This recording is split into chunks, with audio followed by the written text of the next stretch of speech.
संस्थान उदयपुर एवं जनार्दन राय नागर राजस्थान विद्यापीठ डीम्ड टू बी विश्वविद्यालय उदयपुर के संयुक्त तत्वावधान में आयोजित उदयपुर स्थापना दिवस के उपलक्ष्य में आयोजित संगोष्ठी में पधारे सभी महानुभाव का स्वागत, वंदन, अभिनंदन।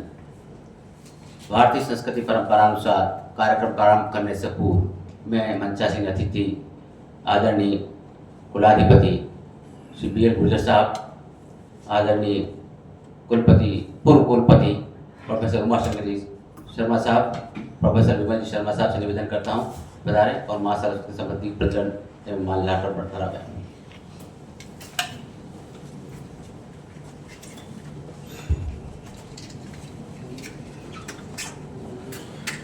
पंडित पहले सीक्वेंस आगे पीछे जाओ मलाई के लिए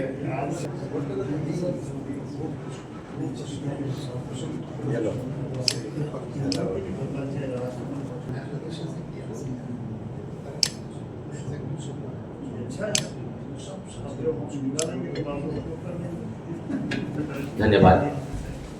आज उदयपुर स्थापना दिवस का 475वीं स्थापना दिवस है, तो मैं आप सभी महानुभाव उदयपुर के महानुभाव को बहुत बहुत बधाई देता हूँ इस स्थापना दिवस की, जिसकी वजह से आज हम उदयपुर स्थापना में दिवस मना रहे हैं। कार्यक्रम प्रारंभ करने से पूर्व में सम्मानित मंचासीन अतिथियों के स्वागत हेतु आज के मुख्य अतिथि के रूप में हमारे बीच उपस्थित बी.एल. गुर्जर साहब कुलाधिपति के स्वागत हेतु मैं जय कृष्ण चौबे साहब को निवेदन करता हूँ बता रहे हैं और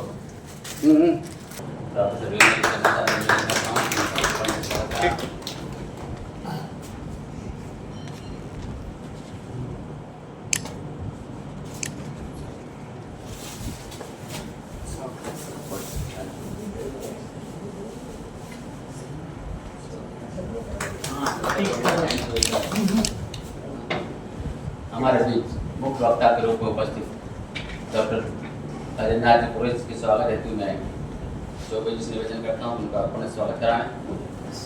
साथ ही इंद्र सिंह जी से निवेदन करता हूँ कि मैं खड़गवाल साहब का स्वागत कराएं। मैं रमाकांत से निवेदन करता हूँ कि मैनेजर साहब का जी मैनेजर साहब का स्वागत कराएं। मैं मनोहर जी मुंडा से निवेदन करता हूँ कि ज्ञान मंच जी का स्वागत कराएं।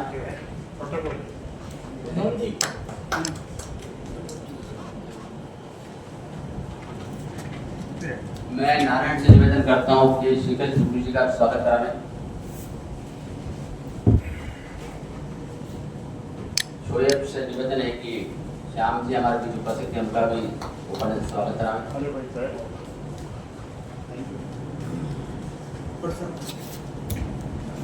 साथ चौबे जी से निवेदन है कि हरीश जी तलेजा का भी ऊपर स्वागत कराएं। सौरभ से निवेदन है कि जयराज जी का भी ऊपर स्वागत कराएं।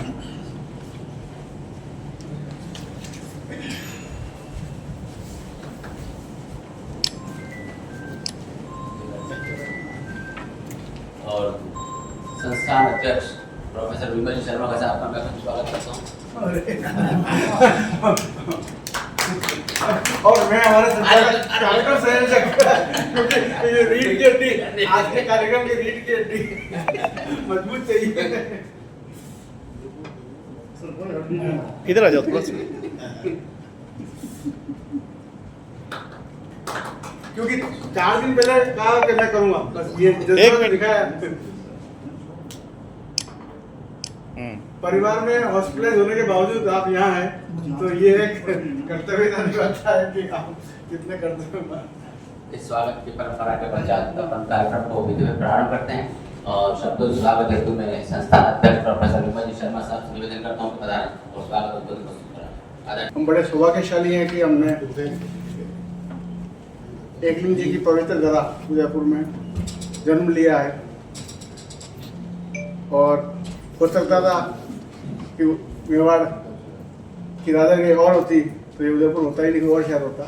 हम वहाँ होते या नहीं होते पता नहीं, पर मैं तो अपने आप सौभाग्यशाली मानता हूँ कि मैं उदयपुर में जन्मा हूँ।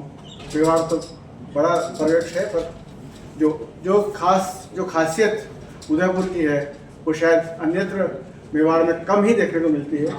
मेवाड़ अंचल में जो है उदयपुर अपनी विशेष पहचान रखता है। स्थापना का 475वां दिन मना रहे हैं, ये बड़ा हर्ष का विषय है। पिछले 20 साल से हमने ये दायित्व पता नहीं अपने आप मिला या सोचो ऋण, पिताजी हमेशा कहा करते थे कि कुछ ऋण हमेशा होते हैं, उसमें मातृभूमि का ऋण भी होता है। तो मातृभूमि का ऋण सबसे पहला अपने जहाँ पर जन्मे हो उसी से शुरू होता है। तो हम सब जब उदयपुर में जन्मे या बड़े हुए या किसी कारण से 10-12 साल भी निकाले हैं तो ये हमारी मातृभूमि ही कहलाएगी। तो आज से करीब 20 साल से हम ये आयोजन करते आ रहे हैं। इसी श्रृंखला में आज इस वर्ष का जो स्थापना दिवस कार्यक्रम है वो सिर्फ 2 दिन का हो पाया है किन्हीं कारणवश, अन्यथा हम 5 दिन का कार्यक्रम करते आए हैं। और आज जो हमने विषय लिया है वो उदयपुर लिख दिया है, पर मेरा मानना है मेवाड़ की सांस्कृतिक विरासत। अपन उदयपुर कह रहे हैं पर अपन मान के चलते हैं मेवाड़ की सांस्कृतिक विरासत है। आज के संगोष्ठी की अध्यक्षता कर रहे कर्नल श्री सरनदेव साहब, जो भी कुछ व्यस्त है वो 10 मिनट बाद हमको ज्वाइन करेंगे।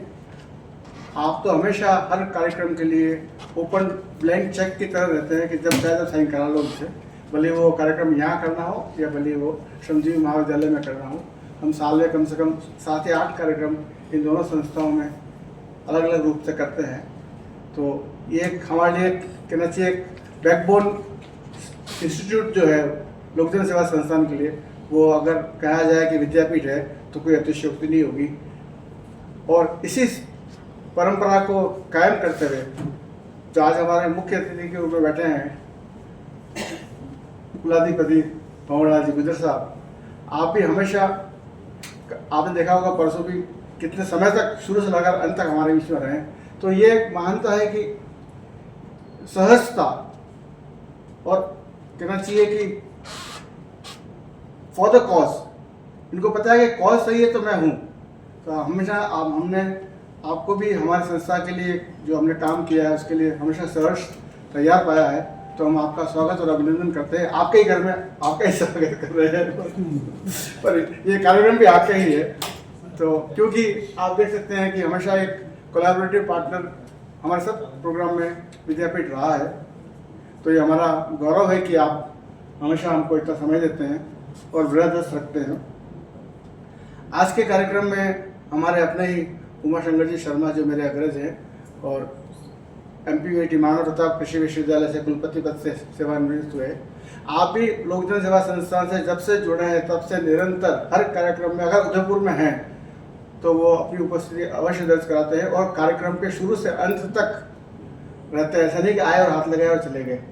तो ये कुलपति थे तब भी, पहले भी और बाद में भी। अब तो हम आपके शुक्रगुजार हैं कि आप इस संस्था को अपना मानते हुए हमें हमेशा हाँ जमीन से जुड़ा है।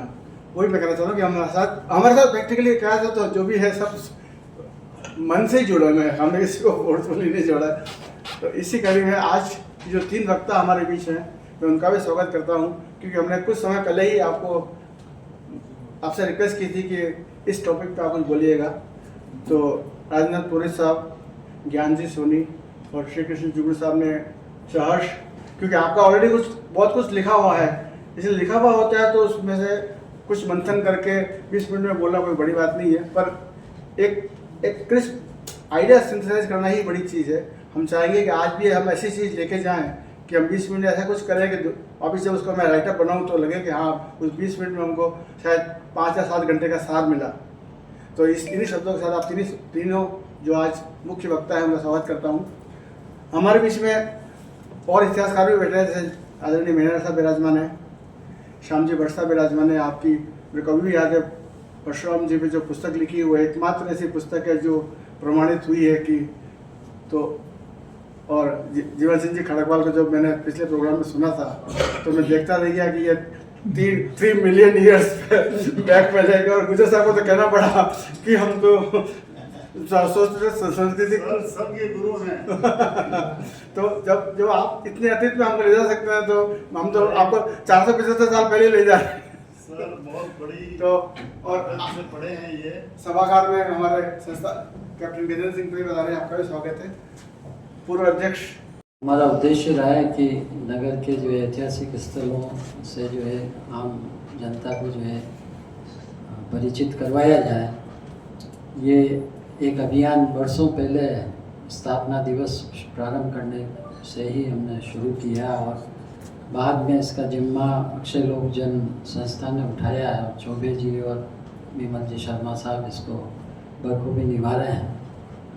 उसी क्रम में आज मुझे भी अपने विचार रखने का मौका मिला है। उदयपुर की संस्कृति तो अपने आप में बहुत बड़ी विस्तृत है, उसके बारे में कुछ थोड़े टाइम में जो कुछ कह नहीं पाऊँगा, लेकिन यहाँ की जो है मुख्य आकर्षक जो सांस्कृतिक विरासत है सज्जन निवास गार्डन, उसके विषय में जो है अपने विचार व्यक्त करूँगा इस स्क्रिप्ट के माध्यम से। महाराणा सज्जन सिंह जी की एक अमूल्य निधि है उदयपुर शहर को दी हुई। महाराणा उदय सिंह द्वारा 16वीं शताब्दी में उदयपुर नगर की स्थापना मध्यकालीन मेवाड़ की एक महत्वपूर्ण घटना थी, जिससे कालांतर में उदयपुर विश्व के पर्यटन मानचित्र पर एक महत्वपूर्ण नगर के रूप में मुखरित हुआ।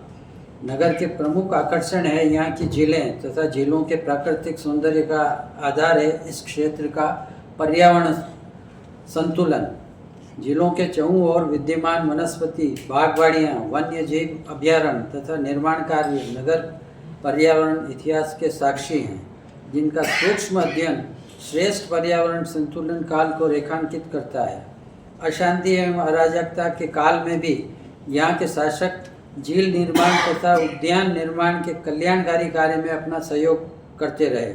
राज्य के अधिकारियों को स्वयं के पद के कार्य के अतिरिक्त बागवाड़ियों की देखरेख का दायित्व भी सौंपा जाता था। इस विधान से यह परिलक्षित होता है कि मेवाड़ के शासक पर्यावरण संतुलन के प्रति अति गंभीर थे। महाराणा लाखा के शासन काल से महाराणा संग्राम सिंह द्वितीय के शासन काल उदयपुर का श्रेष्ठ पर्यावरण संतुलन काल था, जिस दौरान झीलों के चारों ओर तट पर कोई निर्माण कार्य नहीं था तथा झीलों के किनारे सर्वत्र बागवाड़ियाँ, वनस्पति तथा अभ्यारण्य का अस्तित्व था। महाराणा जगत सिंह द्वितीय से वर्तमान तक का काल झीलों के प्रदूषण एवं पर्यावरण असंतुलन का इतिहास है, जिस दौरान झीलों के चारों ओर अधिकाधिक निर्माण कार्य संपन्न हुए तथा जिसने झीलों में अपशिष्ट की मात्रा में वृद्धि कर गहराई को कम किया तथा जल को भी प्रदूषित किया। इसके साथ ही बागवाड़ियों के स्थान पर भवन निर्मित होने लगे, वृक्ष कटने लगे और वृक्षों के अभाव में इस क्षेत्र का वर्षा स्तर गिरता गया। भूक्षरण होने से मिट्टी बहकर झीलों में जमा होने लगी, जिससे झीलों की गहराई कम होती गई। 19वीं शताब्दी के उत्तरार्ध में महाराणा सज्जन सिंह का उद्यान निर्माण परंपरा के क्षेत्र में प्रमुख योगदान रहा। नगर के केंद्र बिंदु में प्रजा के लिए सज्जन निवास बाग का निर्माण प्रकृति प्रेमियों के लिए महाराणा सज्जन सिंह की प्रमुख सौगात बनी। महाराणा को इस बाग की प्रेरणा जयपुर के रामनिवास बाग से प्राप्त हुई। महाराणा सज्जन सिंह ने 1881 ईस्वी में नौलखा बाग, गुलाब बाग तथा आसपास स्थित आसीन, सलूम्बर तथा देलवाड़ा के सरदारों की बाड़ियों को सम्मिलित कर सज्जनिवास बाग का कार्य प्रारंभ किया।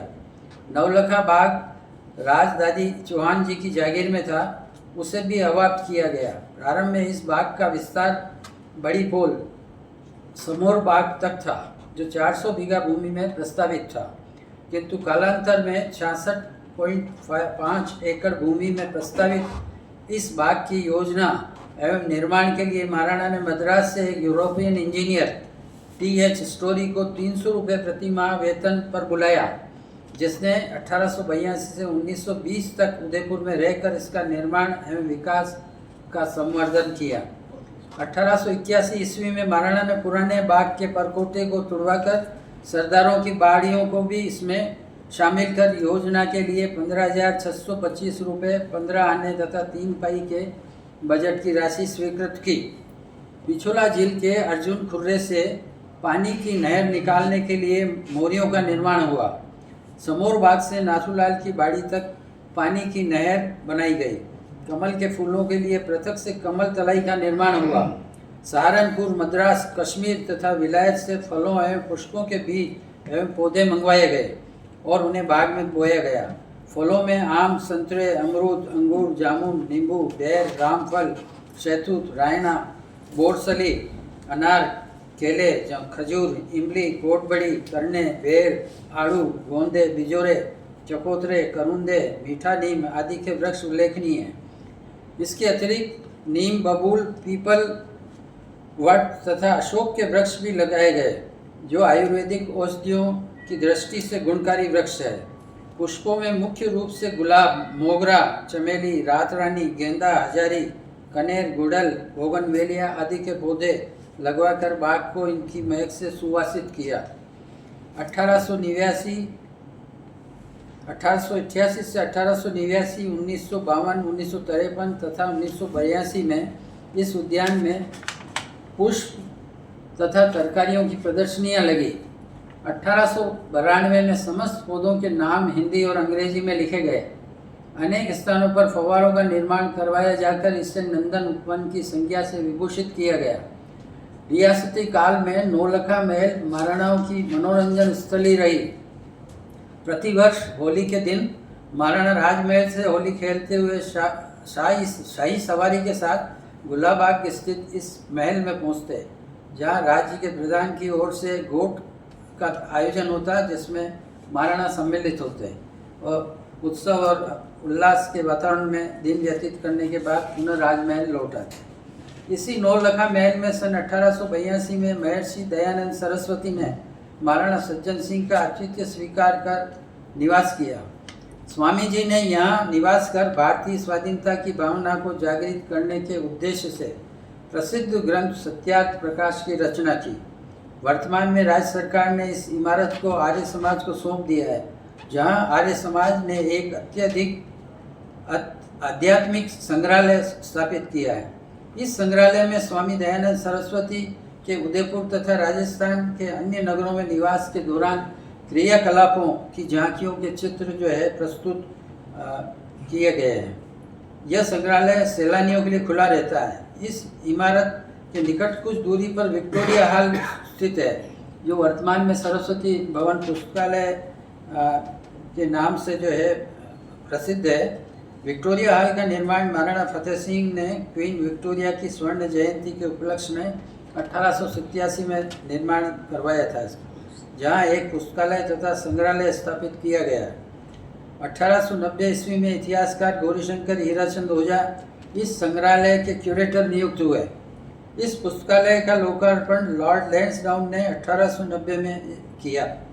इस संग्रहालय में मेवाड़ के ऐतिहासिक शिलालेख, पांडुलिपियाँ, पुस्तकें, सिक्के, ताम्रपत्र, मूर्तियाँ, पगड़ियाँ, पूरा वस्तुएं संग्रहित की गई, जो वर्तमान में राजकीय संग्रहालय राजमहल में जो है स्थानांतरित कर दी गई। अब महज वो पुस्तकालय रह गया है, किंतु वर्तमान में यह संग्रह राजमहल स्थित स्थानांतरित हो चुका है। केवल पुस्तकालय रह गया है। यहाँ विक्टोरिया हॉल के समक्ष स्थापित महात्मा गांधी के मूर्ति के स्थान पर पूर्व में यहाँ क्वीन विक्टोरिया की एक बहुत सुंदर कलात्मक प्रतिमा थी, जिसको एक आंदोलन के दौरान जो है वहाँ से क्रांतिकारियों द्वारा हटा दिया गया, जो आज भी सरस्वती पुस्तकालय में रखी हुई है। अपने आप में बहुत ही सुंदर है, पर उसका स्वरूप बिगाड़ा है, वो भी हम लोगों पर एक कलंक है।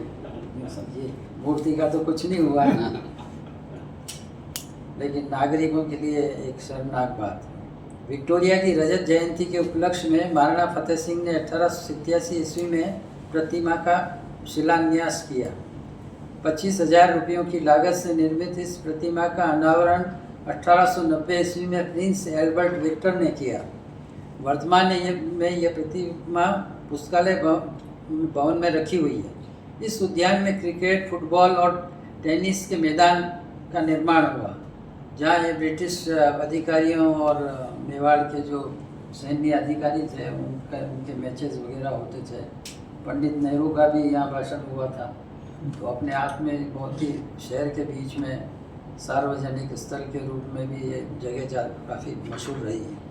इस उद्यान की दक्षिण दिशा के एक भाग में महाराणा फतेह सिंह ने पशु एवं पक्षियों के पिंजरे निर्मित करवाकर वन्य जीवों का जंतुवालय स्थापित किया। इस जंतुआलय में बब्बर शेर, बाघ, चीते, भालू, जरग, रीछ, चीतल, सांबर, बंदर, मगर, घड़ियाल आदि जंतु सैलानियों के प्रमुख आकर्षण अब तो नहीं है, वहाँ से शिफ्ट कर दिए गए सज्जनगढ़ बायो पार्क में। इसी प्रकार शुतुरमुर्ग, मोर, तोते, नीलकंठ, सारस, हंस, बगुला आदि पक्षियों की चहचहाट आगंतुकों का मनोरंजन है। अब तो वो बच्चों की रेलगाड़ी भी शुरू हो गई है यहाँ। समय समय पर वन विभाग द्वारा समीप के जंगलों से भटके हुए जंतुओं को भी लाकर पहले इस जंतुआलय में जो है डाला जाता था, कहीं से भी चीते को पकड़ के लाए, लेकिन अब बायोलॉजिकल पार्क में ले जाया जाता है। इसी प्रकार उद्यान विभाग बगीचे में सुंदर पुष्पों तथा फलों के पौधे मंगवाकर बोने का कार्य करता है। रियासत काल में प्रतिवर्ष श्रावण मास के प्रत्येक सोमवार को यहाँ सुखिया सोमवार का मेला आयोजित होता था, जिसमें नगर की प्रजा हर्षोल्लास के साथ सम्मिलित होती थी। और ये सांस्कृतिक जो उत्सव है आज भी प्रतिवर्ष होता है 4 सोमवार को। ये संस्कृति जारी है। यह सांस्कृतिक परंपरा एवं मेला आज भी आयोजित होता है। नगर परिषद द्वारा संचालित बच्चों की रेलगाड़ी बाघ के विकास की दिशा में एक उल्लेखनीय प्रशंसनीय कदम है। प्रतिदिन शहर के निवासी प्रातः शुद्ध हवा के लिए यहाँ विचरण करते हैं। शहरवासियों के लिए फतेह सागर और दूसरे बगीचे बहुत दूर है, लेकिन ये एक सुविधा जो है एक दूरदर्शी जो महाराणा की जो है दर्शाती है कि नगरवासियों को ऑक्सीजन शहर के बीच में ही मिल जाए। नगरवासियों को इस उद्यान से इस प्रदूषण से जो है बाघ को भी दूर रखने का जो है प्रयास करना चाहिए। प्रदूषण शहर में फैल रहा है तो उसका असर इस पर भी पड़ रहा है, ग्रीनरी में फर्क पड़ रहा है। और जो प्रतिमा रखी हुई है क्वीन विक्टोरिया की, उसका जो है केमिकल ट्रीटमेंट करवा कर उसको साफ करके उसको भी फिर से स्थापित करना जो है अपेक्षित है। ये भी नागरिकों का जो है उत्तरदायित्व है। महाराणा भोपाल सिंह जी ने 1928 ईस्वी में पक्की नालियाँ तथा 1932 ईस्वी में सिंह द्वार का निर्माण करवाया।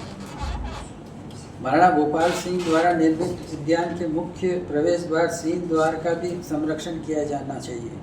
ये भी बहुत पुराना हो गया है, टूट इसमें भी हो गई है। तो इस प्रकार से जो है ये एक अमूल्य विरासत जो है एक सौगात है उदयपुर की जनता के लिए। और भी इसके विषय में कोई नई जानकारी उपलब्ध हुई तो आप लोगों के समक्ष पेश करेंगे। धन्यवाद।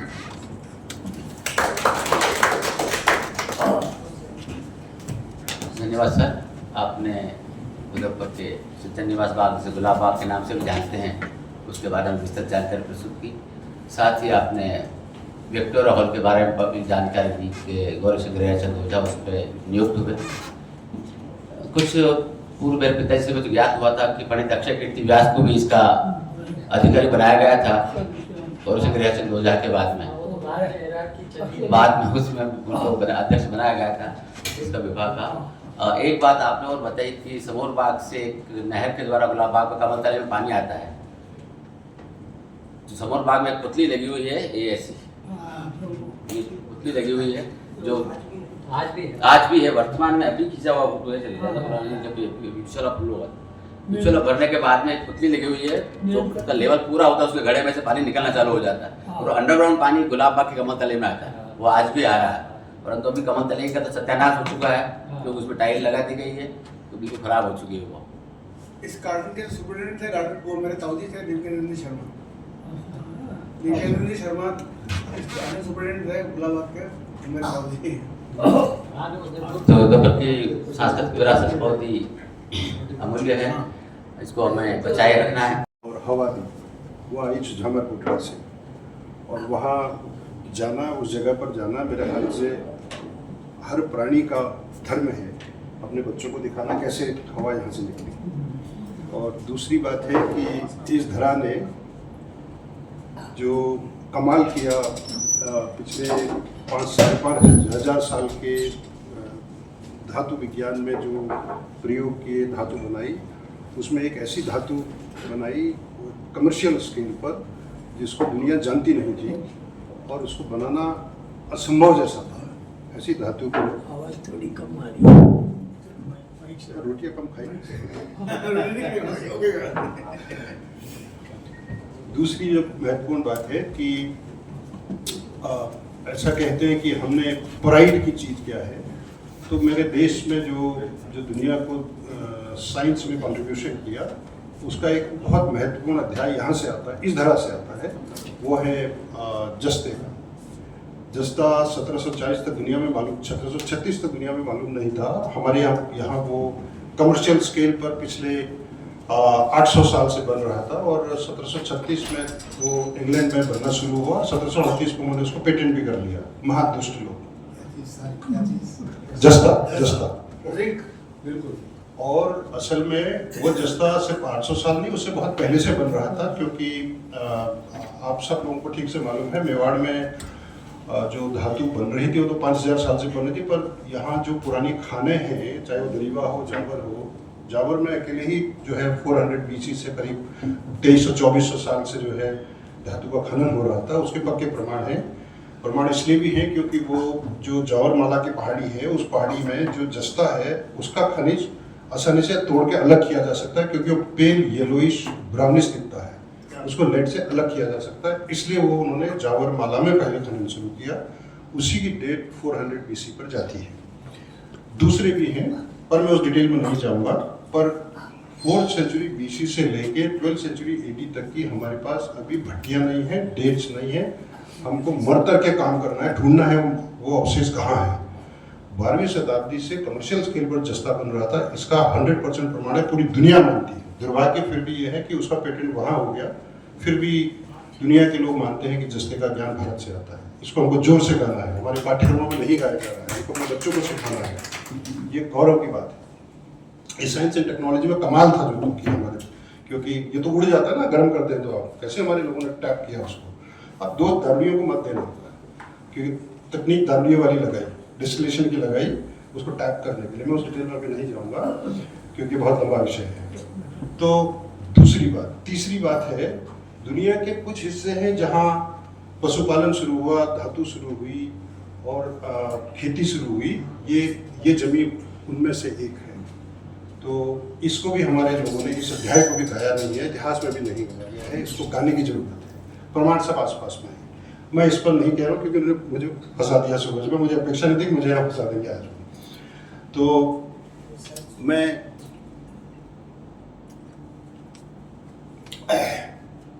कई बार सोचता हूँ कि ये जो मनुष्य इतिहास में सुरक्षा दीवारें बनने शुरू हुई, उसके प्रमाण कहाँ हैं यहाँ। तो ताजुब है कि इस मेवाड़ में किला तब बन गया था जब हड़प्पा संस्कृति का शहरी चरण था। उस समय आपको ठीक से मालूम है, आप सब लोगों को, बालाथल में परकोटा बना। वो परकोटा जो है बेस में 8 मीटर चौड़ा है, ऊपर 5 मीटर टॉप में सर्वाइव करता है, अभी भी है। बहुत बुरी गति में है। उसका आपको पब्लिकेशन हो गया, लेकिन राज्य सरकार के कंट्रोल में होने के बाद भी बहुत बुरी स्थिति में है। यहाँ से सिर्फ 40 किलोमीटर दूर है। तो वो 8 संस्कृति के जो 120 गांव थे, उन लोगों ने सबसे पहले मेवाड़ में परकोटे बनाने, सुरक्षा दीवार बनाने, किले बनाने शुरू किए अपने ज्ञान से, बाहर से सीख के नहीं। और ये जो है किला, सुरक्षा दीवार बनाने का, किला बनाने का, ये सबसे पुराना प्रमाण मेवाड़ में है। इसके बाद सुरक्षा दीवार के प्रमाण हमको गिलून में, जिसको आप मुड़िया मगरी बोलते हैं, उसमें भी है। दूसरी बात, और जब क्रम में नीचे आते हैं तो फिर हमारे पास नगरी में किला है। नगरी को इतिहास की पुस्तकों में कैजुअली कहा गया है, लेकिन नगरी का जो किला है वो टॉप में ही, सर्वाइवल माउंट के टॉप में ही 5 मीटर मोटा है। और नगरी की हाइट जो है कम से कम 25 मीटर है।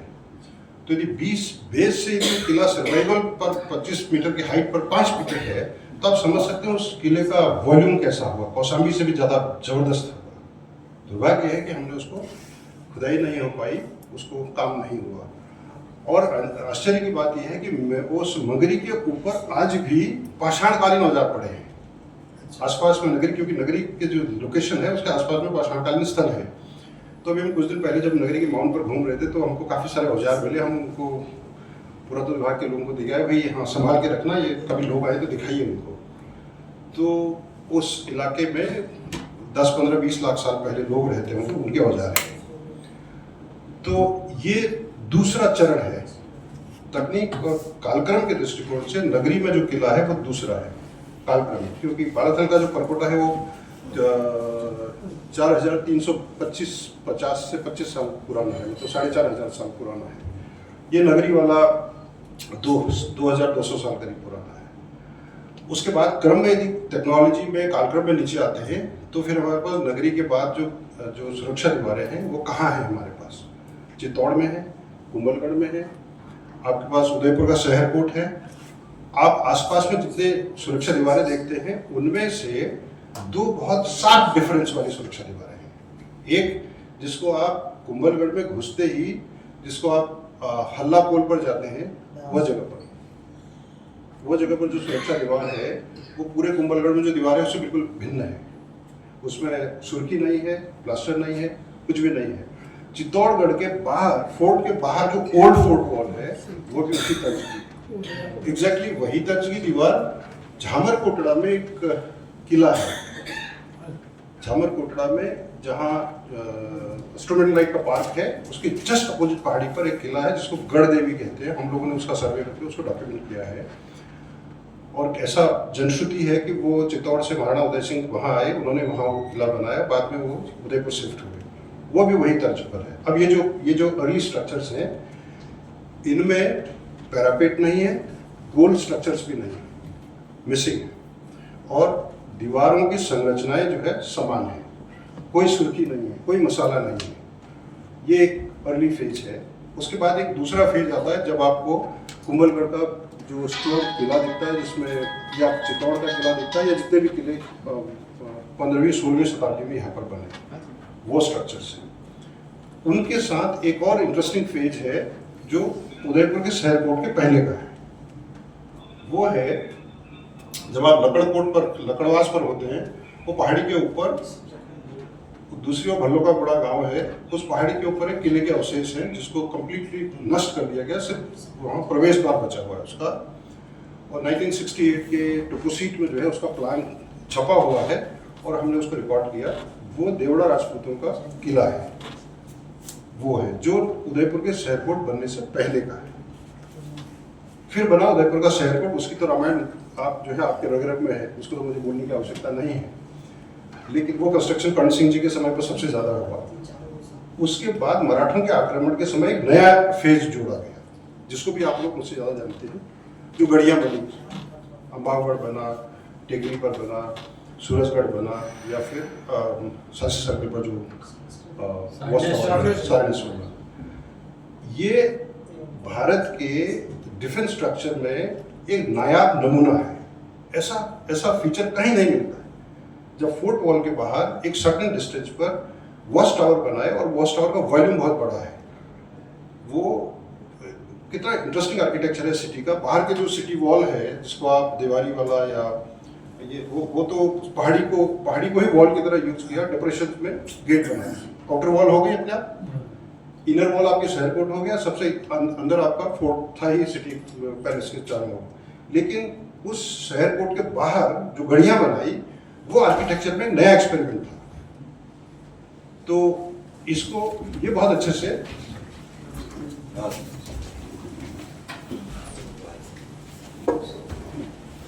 आदरणीय गुरुओं का स्वागत है।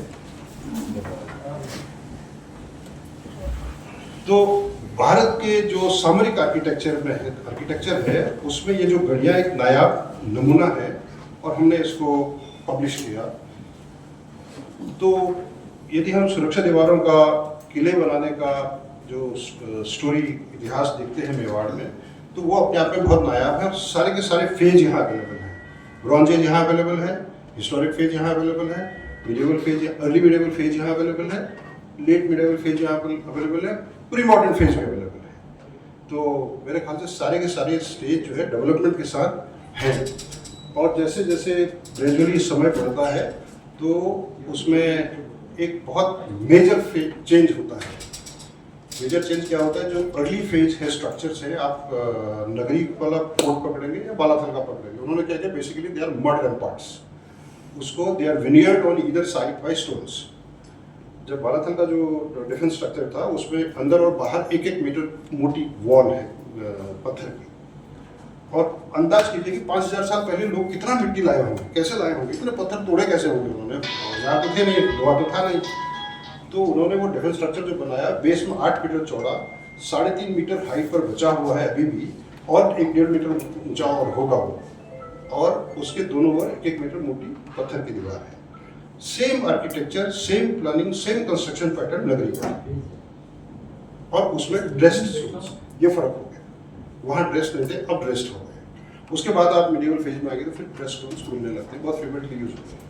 तो ये डिफेंस स्ट्रक्चर बनाने का मेवाड़ में बहुत इंटरेस्टिंग फीचर है, जिसको शायद थोड़ी और गाने की ज़रूरत है, पुस्तकों में, इतिहास के पुस्तकों में गाए जाने की ज़रूरत है। और ये जो है इसके साथ जो है ना बहुत सारी दूसरी चीज़ें जुड़ी हैं, औजार जुड़े हैं, टेक्नोलॉजी जुड़ी है। आप जितना ये स्ट्रक्चर्स बने हैं उनमें आपको पता है ना, पत्थरों के बीच में जो है लोहा लगा हुआ है, क्लैंप लगे हुए हैं आयरन के, तो आयरन के क्लैंप जो है पिछले 500, 700, 1000 साल से जिंदा है। तो इसका मतलब लोहा, यहाँ लोग जो लोहा बना रहे थे उनको अच्छे से पता था how to make good quality of iron. मैं वुड्स नहीं बोल रहा हूँ, वुड्स के नज़दीक है ये, how to make good quality of iron. तो वो गुड क्वालिटी ऑफ आयरन फौलादी लोहा है बेसिकली। तो ऐसा धातु का ज्ञान, ऐसा स्टोन मशीनरी इंजीनियरिंग का ज्ञान वो नायाब है। मतलब मैं बार बार ये बोलता हूँ ना कि बहुत सारी जगह की जितने ज्योग्राफी का जितना अच्छा यहाँ लोगों को ज्ञान था, उन्होंने पानी के एक बूंद को बर्बाद नहीं होने दिया, रिजर्वायर्स बनाए, एक का पानी दूसरे में, दूसरे का पानी तीसरे में गया। बहुत छोटी पॉपुलेशन के लिए उन्होंने वो किया, लेकिन आज की पॉपुलेशन भी पूरी तरीके से सपोर्ट हो रही है। Maintenance is 0। इससे अच्छा इंजीनियरिंग का एग्जाम्पल हो ही नहीं सकता। तो मेरे ख्याल से ये जो फीचर्स है ना, इनको हमको इतिहास की पुस्तकों में ज़्यादा गाए जाने चाहिए, ताकि हमारी नई पीढ़ी को जो है ना गौरव महसूस हो कि हम किस धरा से आते हैं। बस मैं ही बात कह के समाप्त करना चाहता हूँ। एक दूसरे से निवेदन करना चाहता हूँ कि ऐसे ना फंसाया करें।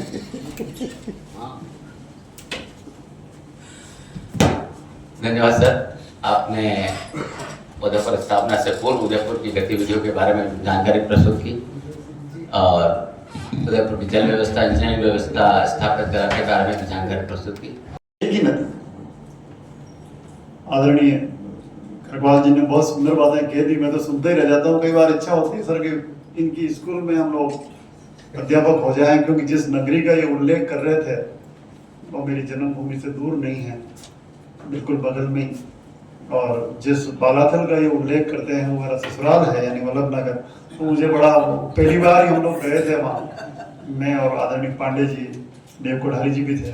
इसी संस्थान की देन है कई चीज़ें, एक बहुत बड़ा काम। ये सब सपने आप जो कहते हैं गीत गाए जाने की ज़रूरत है, हम लोग आपसे सुनते हैं और लिखते हैं इनको, और कहीं बचा के रखते हैं कि ये कुछ किताबों में पढ़े जाएं और वो प्रमाण के रूप में बचे रहें, और हम लोगों को प्रमाण के लिए जाना जाए। मैं कहीं भी 4 शब्दों का इस्तेमाल नहीं करता हूँ, ऐसा कहा जाता है, ऐसा माना जाता है, ऐसी जनश्रुति है कि ये मैं नहीं लिखता हूँ।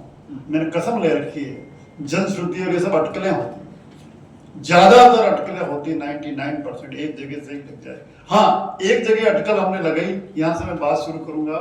एक जगह मैंने अटकल लगाई थी, और वो आदरणीय नंद चतुर्वेदी साहब थे, क्योंकि जब मैं चक्रपाणी मिश्र की पुस्तक का एडिट कर रहा था तो उनका परिचय कैसे लिखा जाए, तो चतुर्वेदी जी ने एक अटकल लगाई थी यार, कि जुगनू ये है कि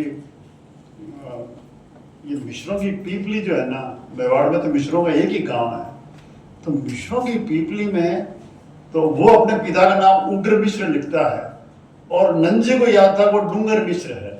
तो एक कुछ बैठा और हमने एक अटकल लगाई, तो हमने कहा जाता है लिखा, और संयोग देखिए कि उनका कॉपर प्लेट मुझे हेरम चतुर्वेदी, प्रोफेसर हेरम चतुर्वेदी इलाहाबाद में मुझे पढ़ने के लिए भेज दिया कि आपका योग मिश्र का। और बाद में जब नारायण जी को मैंने उदय सिंह जी पे किताब लिखने के लिए कहा, तो वो कुछ उनके कॉपर प्लेट जो ताम्रपत्र की बही में थे, उसमें भी वो कॉपर प्लेट था।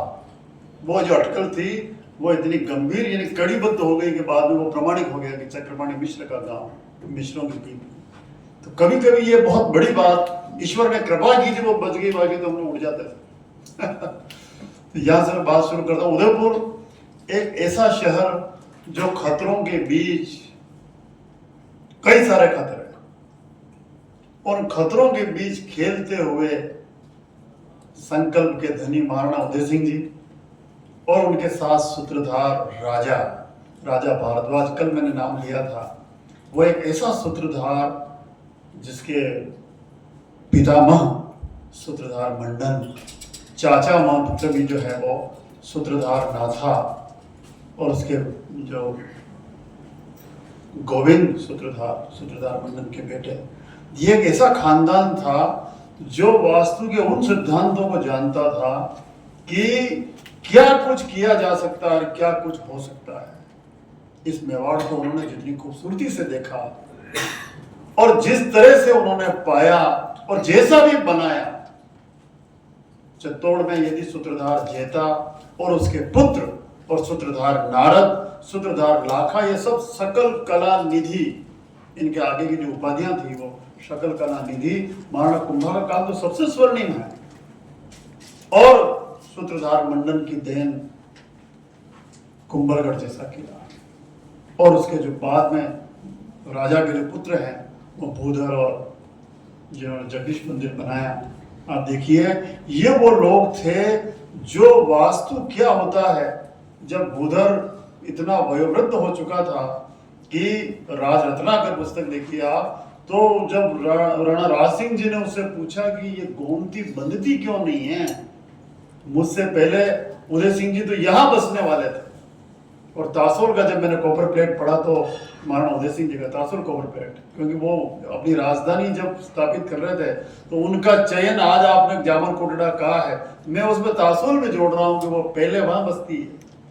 राज प्रशस्ति भी इस बात की पुष्टि करती है कि वो राज सिंह जी पहले बांधने वाले थे। तो राज सिंह जी पूछते हैं उसको, ये गोमती बनती क्यों नहीं है, तो भूधर उसको कहता है कि सर ये नदी नहीं है, नद है।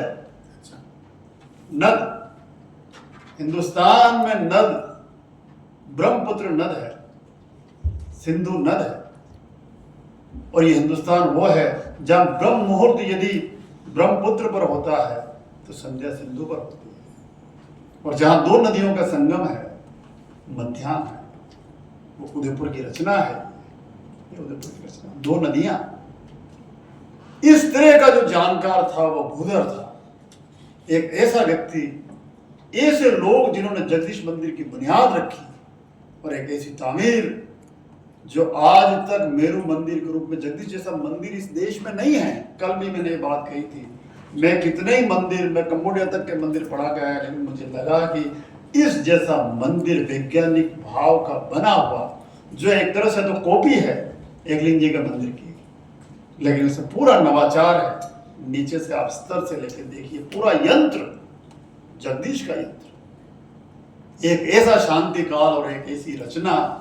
जब शासन में शाहजहां या जहांगीर मेवाड़ के प्रति कोई अच्छी आस्था नहीं रखता था, लेकिन शाहजहां जो खुर्रम नाम था, तब वो जानता था कि मेरे लिए मेवाड़ सबसे सुरक्षित जगह है। यही तो वो लोग थे जो संधि के लिए आगे आए थे। संधि मेवाड़ की शर्तों पर हुई, और यही कारण था कि जब शाहजहां के साथ ममता को, नूरजहां जो माताफोड़ी कर रही थी, वो तो उसको मरवा देना चाहती थी, तो उसको सुरक्षा के लिए सबसे उचित स्थान मेवाड़ लगा। मेवाड़ शरणागतों की स्थली है। ये वही नगरी रखता जहां का राजा शिवी, वो बाज पीछे पड़ा हुआ और कबूतर आ गया है, उसका राजधानी का शिवियों की राजधानी कहते हैं। तो वो जो उशिनर राजा है, तो वो सबसे पहले देखिए आप शरणागत, बाज बहादुर।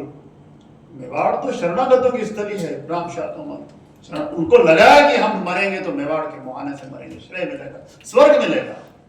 हाकिम खां सूर, ये जो भूमि है वो दूसरी जगह से, वो कहते ना गीता में, तेरे लिए मरना भी कल्याणकारी होगा, तो बार बार वो कहते हैं तो मेरे लिए मेवाड़ से मरना कल्याणकारी होगा, या तो स्वर्ग भोगेगा या फिर पृथ्वी का राज्य। ये जो एक धारणा बन चुकी थी, ये मूल्यों की निधि। मुझे आदरणीय राठौड़ साहब का वो शेर याद आता है कि अजान सुनी मस्जिद गया, देवकर्ण सिंह साहब का अजान सुनी मस्जिद गया और चादर सुन मिंदरा पण रणभेरी सुन राणरी में साथ गया समरा। ये मूल्य देने वाला उदयपुर।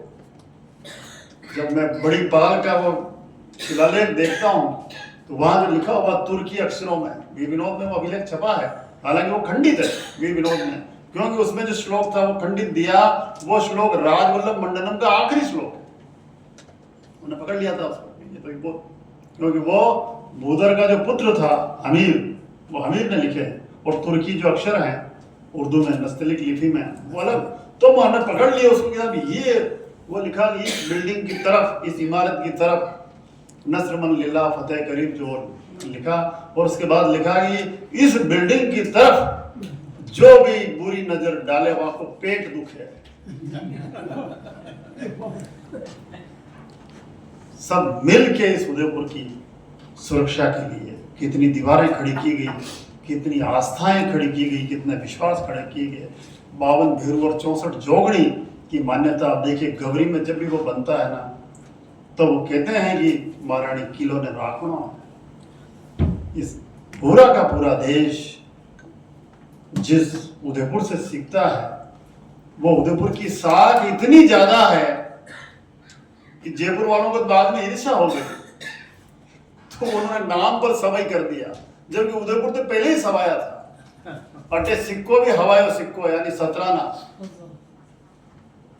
ठीक है, ये जो प्रेरणा मिली जगह जगह से, सिक्का सवाया, शिलालोर ताम्रपत्र पर सही, सारी सरिताएं, दो सरिताएं, हियारमा और बेड़च, वनस्पति का जो कंट्रीब्यूशन है, विश्व वल्लभ जैसी रचना, दुनिया को विश्व नाम से पहली पुस्तक भारत की, जहां वो ये सीख देती है कि पानी बचाओ।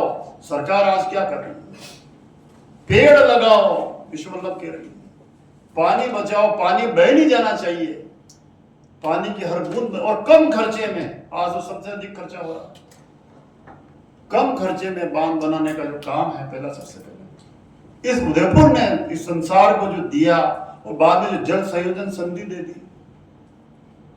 महाराणा स्वरूप सिंह जी को सपना आया था,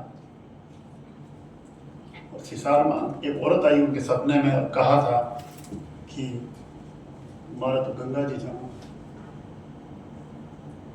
और थारा तो पूर्वज मैंने अठीज बांध ना की, नदियां मुक्त रहनी चाहिए। देखिए आप, हमारे गंगा जी जानो कई कर सकते। तो महाराणा साहब बीमार रहते थे अक्सर, तो कहा गया कि कई करा, लोगों से पूछा कि बांधना, अपने पूर्वज जी एक ही काम की दो। और यहाँ का जो महाराणा है, वो महाराणा का मतलब ही महार्णव है। वो महार्णव मैंने सागर, महासागर का जो पर्यायवाची है अर्णव का, वो पहले महाराण लिखते थे। देखिए आप पुरानी स्पेलिंग्स में, महाराणा बाद में महाराण, अर्णव शब्द है संस्कृत का। अर्णव मैंने सागर होता है, सारे ही सागर के, क्योंकि सारी जो हमारे पास बल है, जो भी विरुद्ध हैं, उपाधियां हैं, उनमें अग्नि है, सूर्य है, चंद्र है। बाद में सागर को भी ग्रहण किया गया, मेवाड़ ने उस मूल्य को स्वीकारा और उनको कह दिया गया सपनों में, आपने पूर्वजी तालाब बनाओ, स्वरूप सागर आई नदी, उसमें फिर फतेह सागर दिनों तालाब था ही छोटा, सीधे ही बह जाता था पानी, टूटा हुआ तालाब, गंगा में मिल गई बेडस में गिरी, और बेडस से लेके आप सिसार में, चंबल से यमुना और गंगा। ये जो देखिए आप उदयपुर में यदि आ गया कोई पानी की बूंद, तो वो गंगा में ही जाएगी। वो जो सपना ऐसे ही मुझे भी किसी ने कह दिया, लेकिन आप देखिए कितना सुंदर पक्ष कि जो भी राजा हुआ, महाराणा भूपाल सिंह जी तक के नाम से भूपाल सागर बना, हमीर से लेके महाराणा सब। तो सरिताओं के साथ साथ सागर का मूल्य देने वाला उदयपुर। ये सांस्कृतिक केवल ऐसे ही नहीं कि हमने कुछ लिख दिया, एक ऐसी ओवरी बनाई, सारे तो कारखाने बने हमारे यहाँ, चाहे कोई ऊंटों का कारखाना हो, लेकिन जो चित्रशाला बनाई, चित्रों की ओवरी, संसार में सबसे अधिक पेंटिंग यदि कहीं हुई है वो निसार दिन का, सब जानते हैं। सारी पेंटिंग कहां से शुरू हुई, तो वो 6 राग 36 रागनी रागमाला हम लोगों को 1601 की मिल जाती है चावंड की, लेकिन आप देखिए उसके बाद जो 7 दिन है उसका पूरा का पूरा कारखाना, और कितनी पेंटिंग तैयार होती थी, सबसे ज्यादा पेंटिंग, महाभारत जैसा पेंटिंग, संसार का सबसे बड़ा महाकाव्य उदयपुर में चित्रित होता। रासो सबसे बड़ा हिंदी का प्राचीनतम महाकाव्य, सारी पेंटिंग हमारी यहाँ। रामायण, भागवत, शिव पुराण, बर्वे मंगल, आपके ये भागवत के बाद के सारे सूर सागर और बिहारी सत्सई, कौन सी पार्ट हमारे यहाँ बची, आनंद लहरी, सौंदर्य लहरी, सारंगधर, एकलिंग पुराण, सारे के सारे, इतनी पेंटिंग, कितने लोग दिन रात लगे होंगे। उदयपुर की देन हम लोग देखें, जब टोट लौट रहे थे तो महाराणा भीम सिंह जी ने कहा था कई लोगों पूरा किष्किंधा कांड दे दिया। क्यों दिया किष्किंधा कांड? इसके पीछे भी बड़ी अच्छी कहानी है। हनुमान जी ने इन्हें दूर, क्योंकि उदयपुर जब बना, रेजिडेंसी बिठाई गई तो चारों कोनों पे हनुमान जी बिठाए गए थे। तो निपटता लीजिए, कौन ही जानत है जग में, संकट मोचन नाम तिहारो, चार एक कोना पे हनुमान जी बिठाए। मानी निपट सका, रेजिडेंट से मानी निपट सका। एक ऐसा पक्ष, आस्था भी इतनी मजबूत, भाव देखिए आप सारे। और उदयपुर की एक और सबसे बड़ी देन है, वो ये है कि लगभग इस उदयपुर में 500 अभिलेख हैं, शिलालेख 500 अभिलेख, और उनकी सो मेनी टाइप्स, सुरे हैं, गदेगाल है। गदेगाल पर तो हमारी 3 स्टूडेंट ने PhD की है महाराष्ट्र की। हम तो नाम ही नहीं लेते हैं उसको, उस चित्र की तरफ भी नहीं देखते हैं। एकलिंग जी के मंदिर में 3 लगे हुए हैं, लेकिन हम नहीं देखेंगे। अब देखिए पूरे और सुरे, कितनी सारी सुरे, दान, एक एक पक्ष, और सीधे सीधे शिलालेख, अश्मलेख। कविराज श्यामलदास ने तो अश्मलेख नाम दिया, पत्थर का शिलालेख। मुझे लगता है, और संसार में भट्ट साहब बैठे हुए हैं, संसार में सबसे अधिक ताम्रपत्र यदि कहीं से जारी हुए तो इस उदयपुर से जारी हुए हैं। 2000 करीब तो मैंने पढ़ा है, जो लिस्टेड नहीं है, उदयपुर से जारी हुए। टोट के कहने पर उन्होंने पूरी की पूरी नई बही बनाई, मतलब बुलाओ पुराना और नए देंगे, बुलाओ पुराने और नए देंगे, तो भी लोगों के पास दोनों ही बच गए। वो भी सुरक्षित है, ताम्रपत्र के धारी बैठे हुए हैं। पुरई साहब, आपके पास भी कॉपर प्लेट था, हमारे पास भी, मतलब आप देखिए इतने हजारों की संख्या में।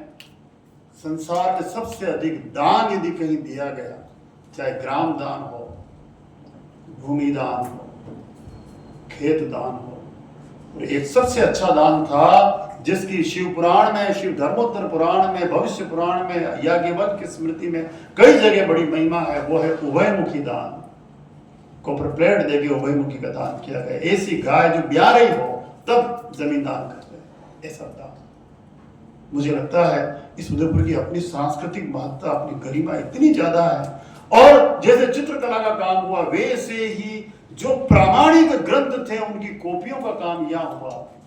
और आपको गर्व होगा इस बात पे कि सबसे महत्वपूर्ण ग्रंथ है विज्ञान के, वो है मानसोल्लास, और दूसरा है जो कृत्य कल्पतरु, यानी संसार में धर्मशास्त्री पहला निबंध ग्रंथ है, उसकी सबसे प्रामाणिक कॉपियां उदयपुर की मिलती हैं। मैं जानता हूं इस बात को, चाहे एशियाटिक सोसाइटी हो, चाहे भंडारकर ओरिएंटल इंस्टीट्यूट हो, चाहे बड़ौदा ओरिएंटल इंस्टीट्यूट हो, वहां जो भी कॉपी पहुंचती है, जो भी एडिट हुआ, तो उसमें उदयपुर की कृति लिखा हुआ है। तो मुझे गर्व होता है कि उदयपुर के पास सांस्कृतिक वैभव के साथ साथ लिखित प्रमाण इतने अधिक, देश में जितनी भी मूर्तियां बनती है उन सब का आधार उदयपुर का ग्रंथ होता है, देवता मूर्ति प्रकरणम या रूप मंडल। कहीं भी अपन चले जाए, आप कहाँ से लाए, मेवाड़ की अति बड़ी छाप है। और कल मैं इस बात पे अफसोस जाहिर कर रहा था, अरे मेवाड़ में आज कोई मंदिर बना हुआ योग्य आदमी नहीं है, कोई शिल्पकार ही नहीं। यदि ऐसा होता तो शायद अयोध्या के राम जी का मंदिर हम बनाते, लेकिन आप देखिए उनके चंदू भाई चले गए। एक मुझे लगता है कि उदयपुर जितना ये सांस्कृतिक समृद्धि का रहा, उतना ही स्वाद की नगरी भी है। एकलिंग पुराण जिन लोगों ने पढ़ा है, हमारा अनुवाद किया हुआ, तो मैंने उसमें रस ले लेके लिखा है कि शिखरन बनाने वाला सबसे पहले शिखरन की विधि का मिलती है उसमें। एक और सुंदर स्वाद बिलसारू का, मुझे भी बोलते समय ध्यान रखना पड़ रहा है, लाल टपक जाती है, बिलसारू का नाम आते हैं किस अब में से कितने लोगों ने खाया बिलसारू किया? उदयपुर में बिलसारू बनता है, नाथद्वारा तक की परंपरा है। और किस किस फल का बिलसारू बनता है? हम आज मुरब्बा के बात कह देते हैं। मैं बीकानेर जाता था, छोटा था तब, तो वहां जाते पूछते थे उदयपुर का ही लाया, हिंगड़ा ही है वहां। सिंघाड़ा किसे? करण शाही लड्डू इस देश को देने वाला कटी दूसरी तरफ बढ़िया हुआ। तो हमने जब लिखा उसमें तो लोगों ने कहा तो पहली दान होने वाला है।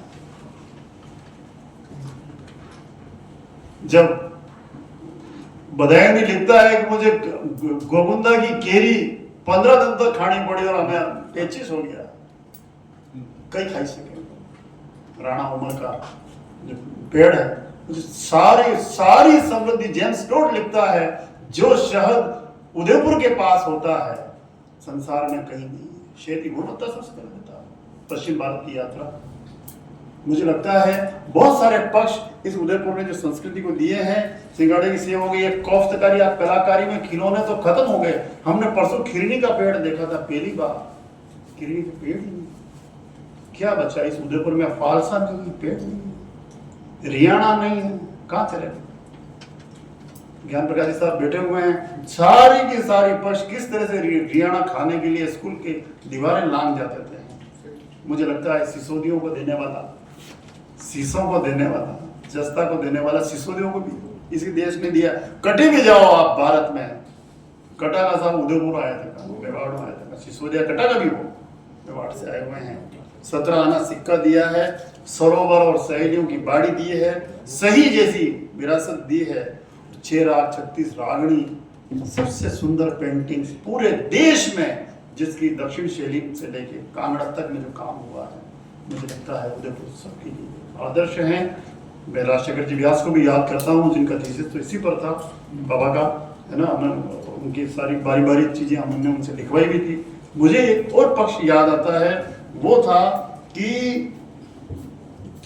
इस उदयपुर की पहचान पूरे देश में ये भी है, यदि आपने पाग पहन ली है तो वो लगेगा कि मेवाड़ी है।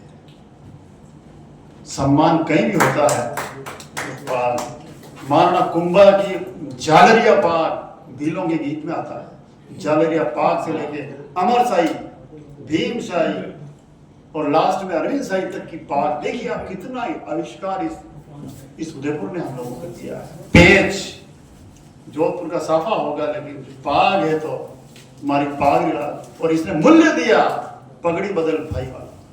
ये उदयपुर वही भूमि है। मुझे लगता है सांस्कृतिक दृष्टि से उदयपुर जितना गरिमामय है, गौरवशाली है, हम लोगों को इसको बचाना चाहिए। और आजकल जिस तरह से जो कुछ किया जा रहा है, आज की ये गोष्ठी और ये हमारा विचार मंथन, एक अच्छा सा ज्ञापन तैयार हो और हम जिस किसी को भी दे सकते हैं हम लोगों को देना चाहिए। बाकी तो बातें ये रह जाएगी। ये कार में चलते रहें, हम ये तो नहीं कहते हैं कि आपसे बड़े हैं, लेकिन ये क्या कम है कि आपके साथ खड़े, कम से कम ज्ञापन तो दे दें। हम लहरों को खामोश देकर ये न समझना कि समुद्र में रवानी नहीं है। हम जब भी उठेंगे तूफान बन के उठेंगे, बहुत बहुत धन्यवाद आपका। आभार।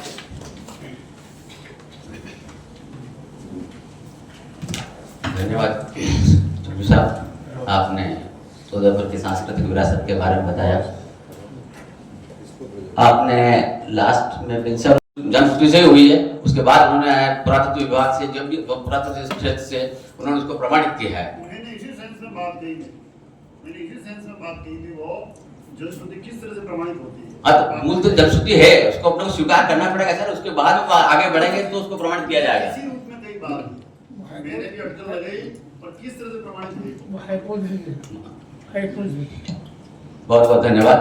मैं अब आदरणीय कुलपति महोदय साहब को कहीं बाहर पधारना है, तो मैं अध्यक्ष को धन्यवाद, मैं साहब को पहले निवेदन करता हूँ पधारें और अपना उद्बोधन प्रस्तुत कराएं।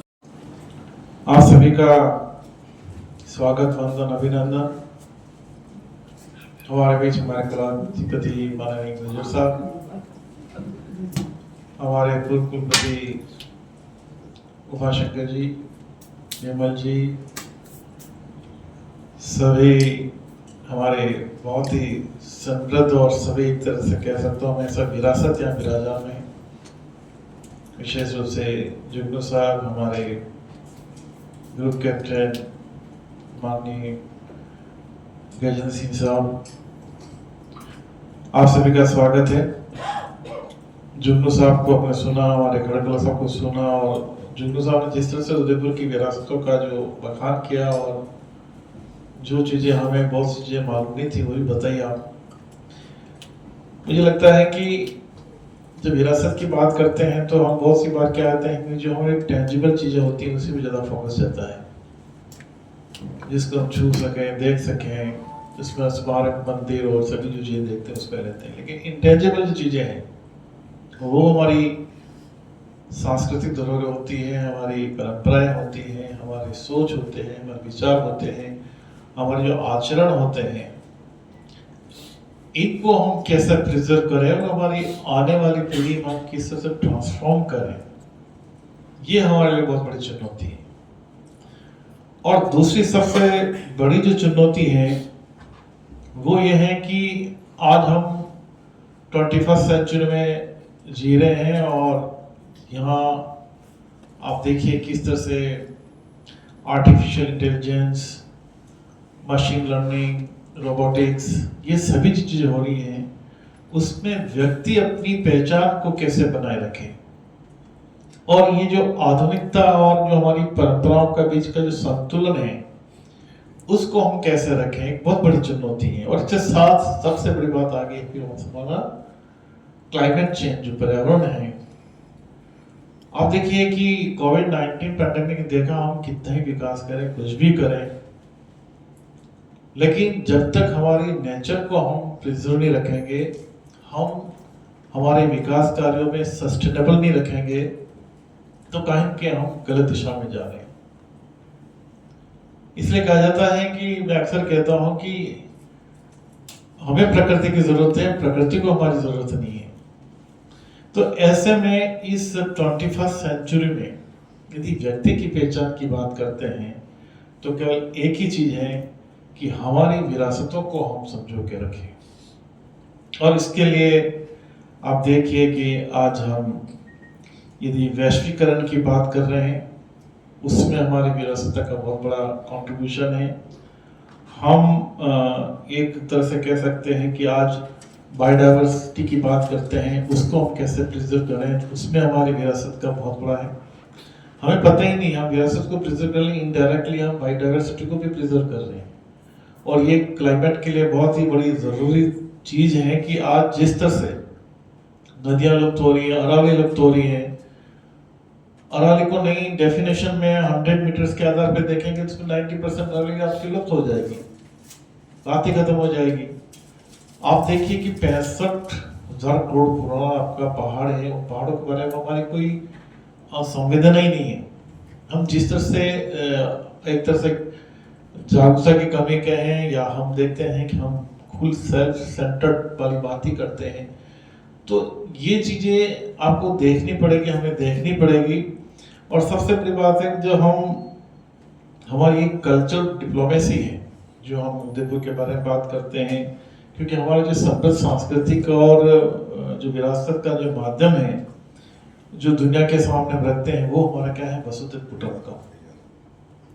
और आज की इस परिप्रेक्ष्य में इजराइल, ईरान, अमेरिका, ये सब झगड़े हो रहे हैं, इसमें ये जो नारा है हमारा वसुधैव कुटुंबकम का, जो हम कह सकते हैं कि हमारे वैश्विक मंच में जो भारत की जो सॉफ्ट पावर है, ये सॉफ्ट पावर है, उसको आपको हम सभी को बहुत ही प्रसारित करने की जरूरत है। क्योंकि भारत विश्व गुरु अपने ज्ञान के माध्यम से रहा, और भारत को आज की जो विश्व की जितनी भी पूरी सभी आर्थिक समीकरण को देखते हैं, जितनी विश्व की जीडीपी है, उसको हमारे भारत को यहाँ से 2 बार अंग्रेजों ने लूटा है, इतनी हम समृद्ध थे। लेकिन समृद्धि हमारी केवल भौतिक समृद्धि, हमारी जीडीपी अच्छी होना, उससे नहीं थी। हमारी समृद्धि थी हमारी ज्ञान परंपरा। और इस आज के विषय में जो बात कर रहे हैं वो हम ज्ञान परंपरा पे बात कर रहे हैं। और ये ज्ञान परंपराएं जो है वो हमारी क्या है, ट्रेडिशन, हमारी जो सांस्कृतिक धरोहर है, और इसकी का डेफिनेशन देने से बहुत ही विस्तारित है।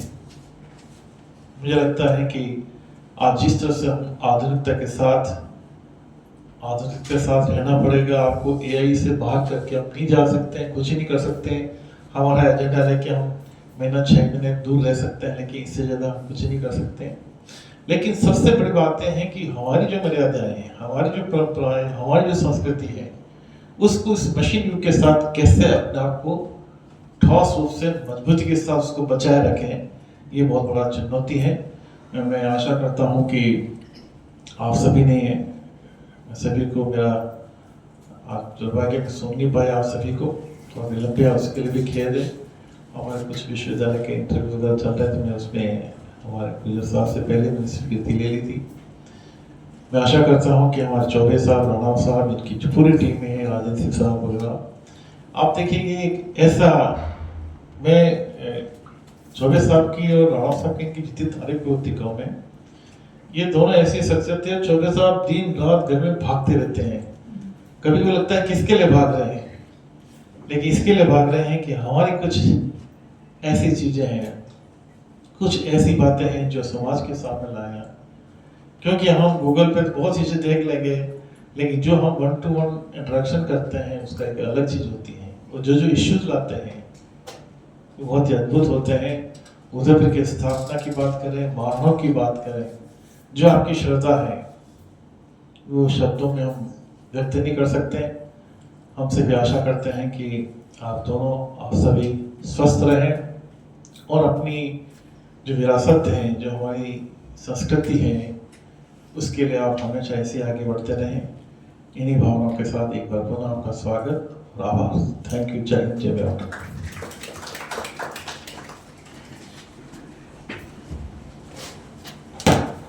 धन्यवाद सर।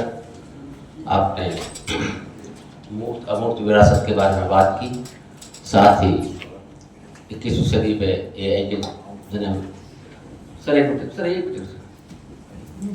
मैं डॉक्टर GL महेंद्र साहब से निवेदन करता हूँ कि आदरणीय कुलपति महोदय को आपके पुस्तक भेंट करना चाहते हैं। उनसे निवेदन करता हूँ कि मैं उदयपुर की बसावट को उदयपुर की विरासत से जोड़ने के बारे में कुछ बोलना चाहता हूँ। वो ये कि समूह में जब तक हम लोग नहीं रहें और आपस में संवाद जब तक नहीं हो, तो विरासतें डेवलप होना और उनका आगे जारी रहना थोड़ा कठिन होता है। तो उदयपुर की बसावट इस तरह की है कि उसमें अपने आप आपसी संपर्क बना रहे, ऐसी व्यवस्था राजा महाराजाओं ने यहाँ की हुई थी। तो अपने यहाँ पहले करीब करीब हर घर के बाहर चौधरी होती थी। अब वो सब मकानों के अंदर ले ली गई, लेकिन वो चौधरियाँ थी, उसमें बुजुर्ग लोग बैठे रहते, गली में कौन आ रहा है कौन जा रहा है उस पर उनकी निगाह रहती। उदयपुर में क्या हो रहा है, मेवाड़ में दूर की खबर क्या है, वो चर्चा होती। तो चौधरियाँ सांस्कृतिक विरासत को जीवन, जैसे आज अपन इस मीटिंग में आपस में बात कर रहे हैं, तो उसका लघु रूप वो चौधरियाँ थी। और उन चौधरियों पे हमेशा पुराना क्या था वो नए को ट्रांसफर होता रहता था। तो हमने जो दरबार और जो यहाँ के बसावट के जो थे सूत्रधार, उन लोगों ने जो चौधरियों की परंपरा रखी उसको हम खत्म कर रहे हैं। जबकि मेरे हिसाब से चौधरी पुनर्जीवित की जानी चाहिए कि जिसमें लोग बाहर बैठें, मिलें, उठें, आते जाते को देखें, नयों का परिचय लें, पुरानों से सीखें। इसी तरह से जो बसावट है वो उदयपुर की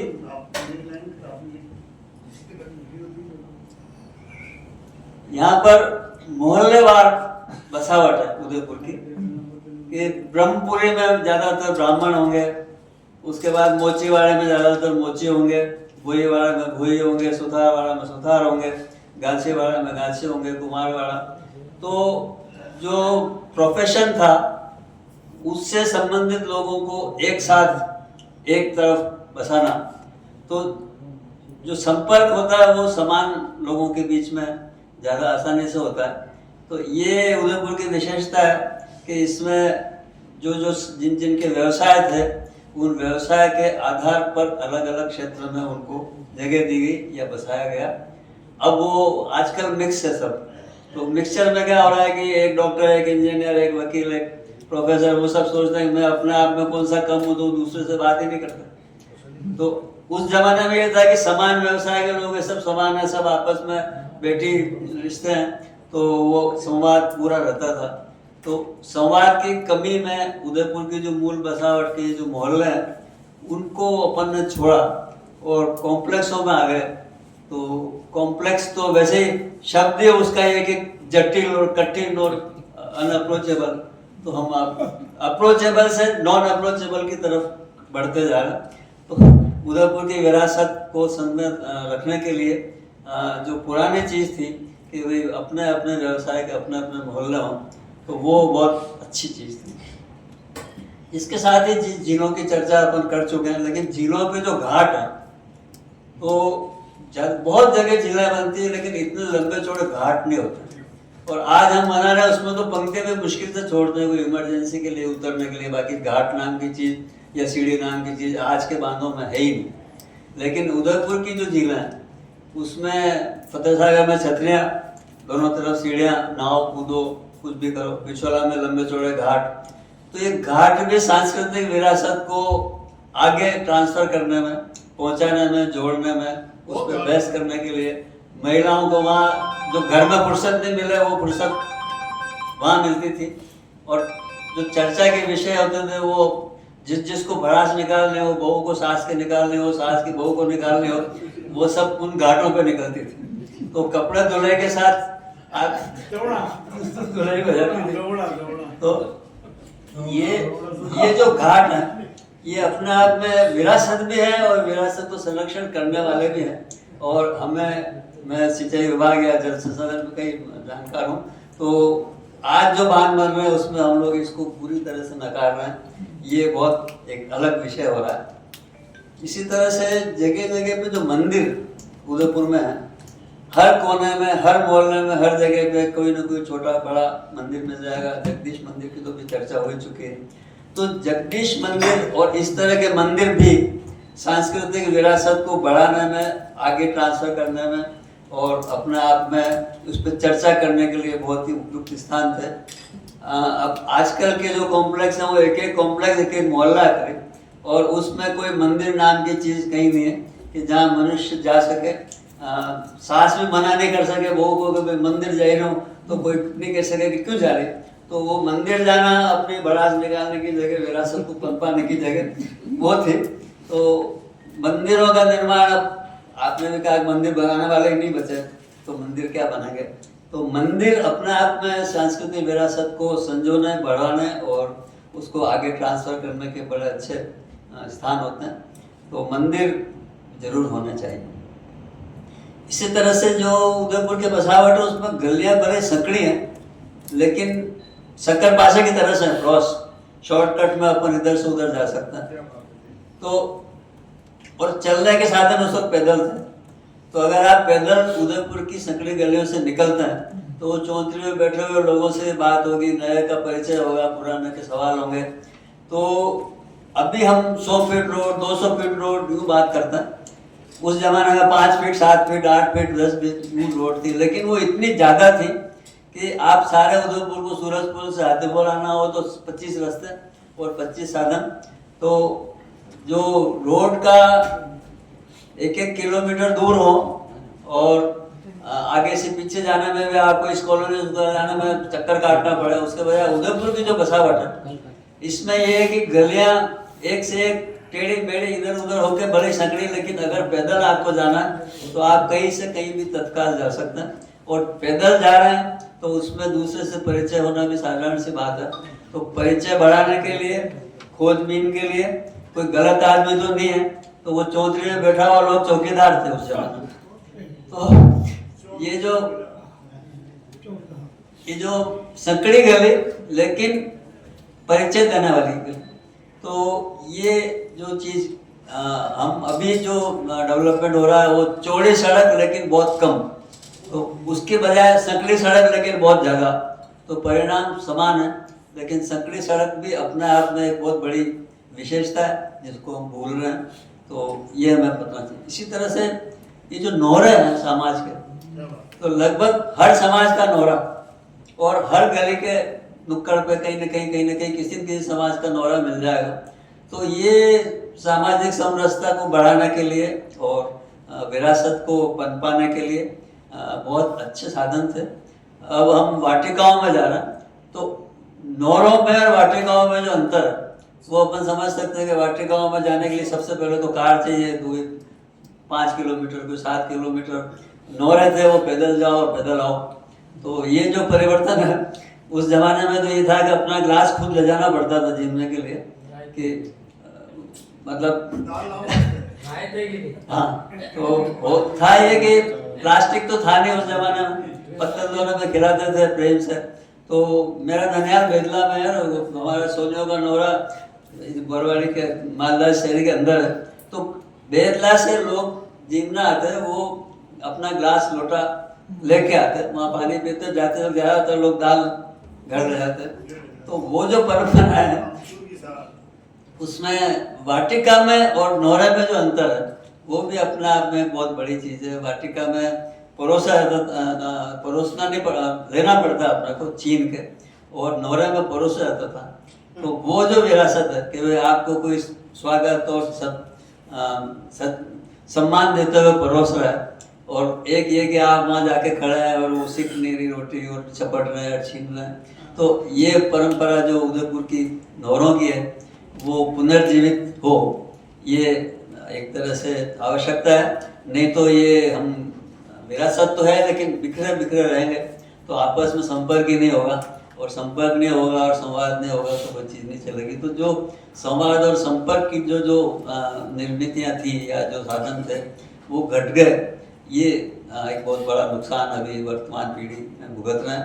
अभी आजकल तो हालत है कि एक परिवार में हर बच्चे का भी बेडरूम अलग और पेरेंट्स का भी अलग, और अपना अपना मोबाइल, अपना अपना टीवी। तो वो सुबह उठ के नाश्ते के टाइम कभी 5 मिनट, हाँ अपना अपना चार्जर, तो 5-7 मिनट परिवार के लोग, मतलब 3 भाई 2 भाई आपस में बाप बेटे जो है वो जो मुश्किल से 2 मिनट मिल रहे हैं, 4 मिनट मिल रहे हैं। और कई बार तो ये कि अगर घर में नौकर चाकर जाएगा तो बेटा अपना ऑर्डर अलग देता है, मेरे लिए ये बनाना, और बाप अपना ऑर्डर अलग देता है, माँ अलग देती है। तो संपर्क ही नहीं, घर के अंदर ही, बाकी तो बात दूसरी है। तो ये जो परिवर्तन आ रहा है ये हमें इस पर विचार करना चाहिए। इतनी सी बात कह के मैं अपना सब आपने तो सर पूरा उदयपुर जीवित कर दिया। बहुत बहुत धन्यवाद सर, आपने पुरानी यादें ताजा कर दी। जैसे चौधरी की बात की आपने, तो ये मुझे अच्छी तरह से ज्ञात है कि हमारे घर के बाहर भी चौधरी हुआ करती थी, और उसमें बुजुर्ग लोग बैठा करते थे। और अब जब हम गली से निकलते थे तो पूछते थे फलाना चंद छोरो है, कट जी रो कटी जा, घर जा, बटन मत जा। मतलब इतना ध्यान था, स्वभाव था एक दूसरे के प्रति कि वो बच्चों को दूसरे के पेरेंट बच्चों को ध्यान रख के वो उनको नियत समय पे हमको घर बुलाते थे। बहुत सुंदर आपने नागर विश्वविद्यालय की तरफ से संयुक्त कार्यक्रम जो 475वां उदयपुर स्थापना दिवस की आप सबको शुभकामनाएं व हार्दिक बधाई। कार्यक्रम के हमारे जो अध्यक्ष थे वो भी सारंग देव साहब पधार गए हैं, और जो मुख्य अतिथि भंवर जी गुजर साहब कुलाधिपति नागर राजस्थान विद्यापीठ उदयपुर,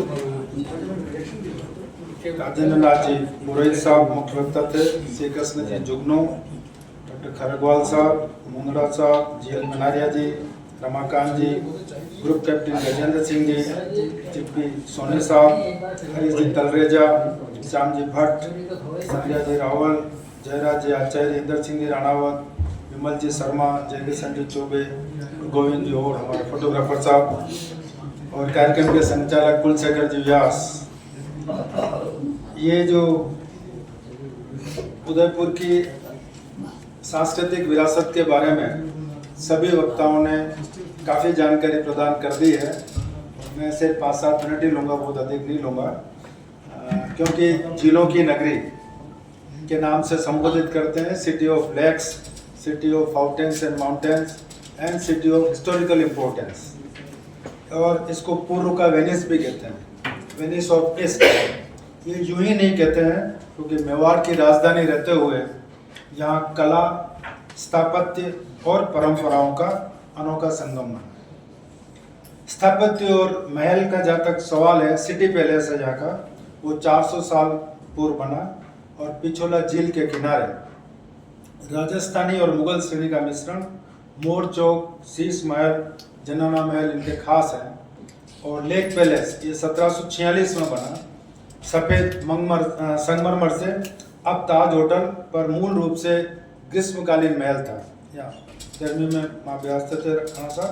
जग मंदिर पिछोला झील के बीच टापू पर, और शाहजहां ने यही शरण ली थी और कहा जाता है कि ताजमहल बनाने की प्रेरणा भी उसको यहीं से मिली, और उसके बाद जाने के बाद उन्होंने वहाँ पे ताजमहल का निर्माण करवाया था।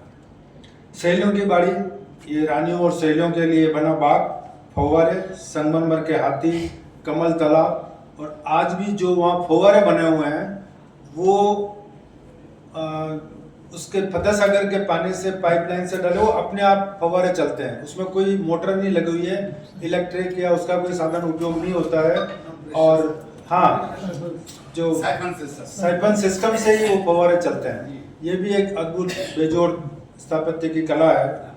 ऐसे चित्रकला में जो मेवाड़ शैली है, उसमें मेवाड़ पेंटिंग 17वीं सदी से शुरू हुआ।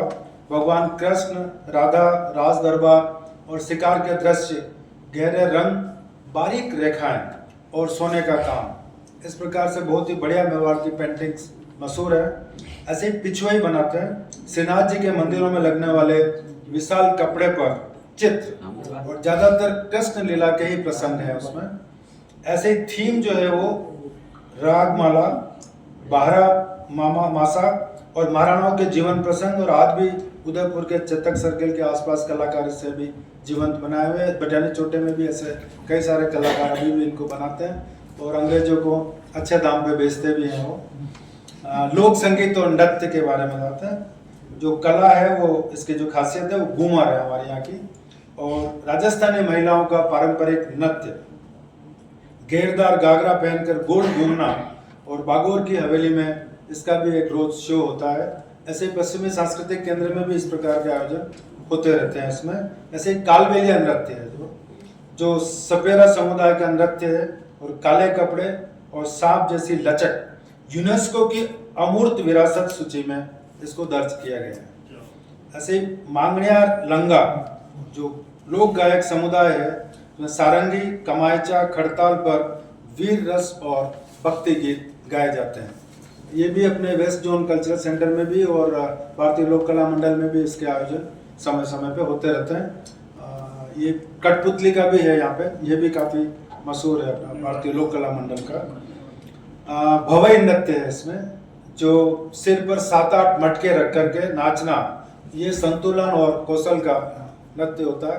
8-10 उसके बाद में भी कोई मटका गिरता नहीं है, और उसके बाद उस पर पूरा डांस के बाद नीचे तलवार पे, कांच के टुकड़ों पे भी नृत्य करते हैं, और ये भी काफ़ी अच्छा है।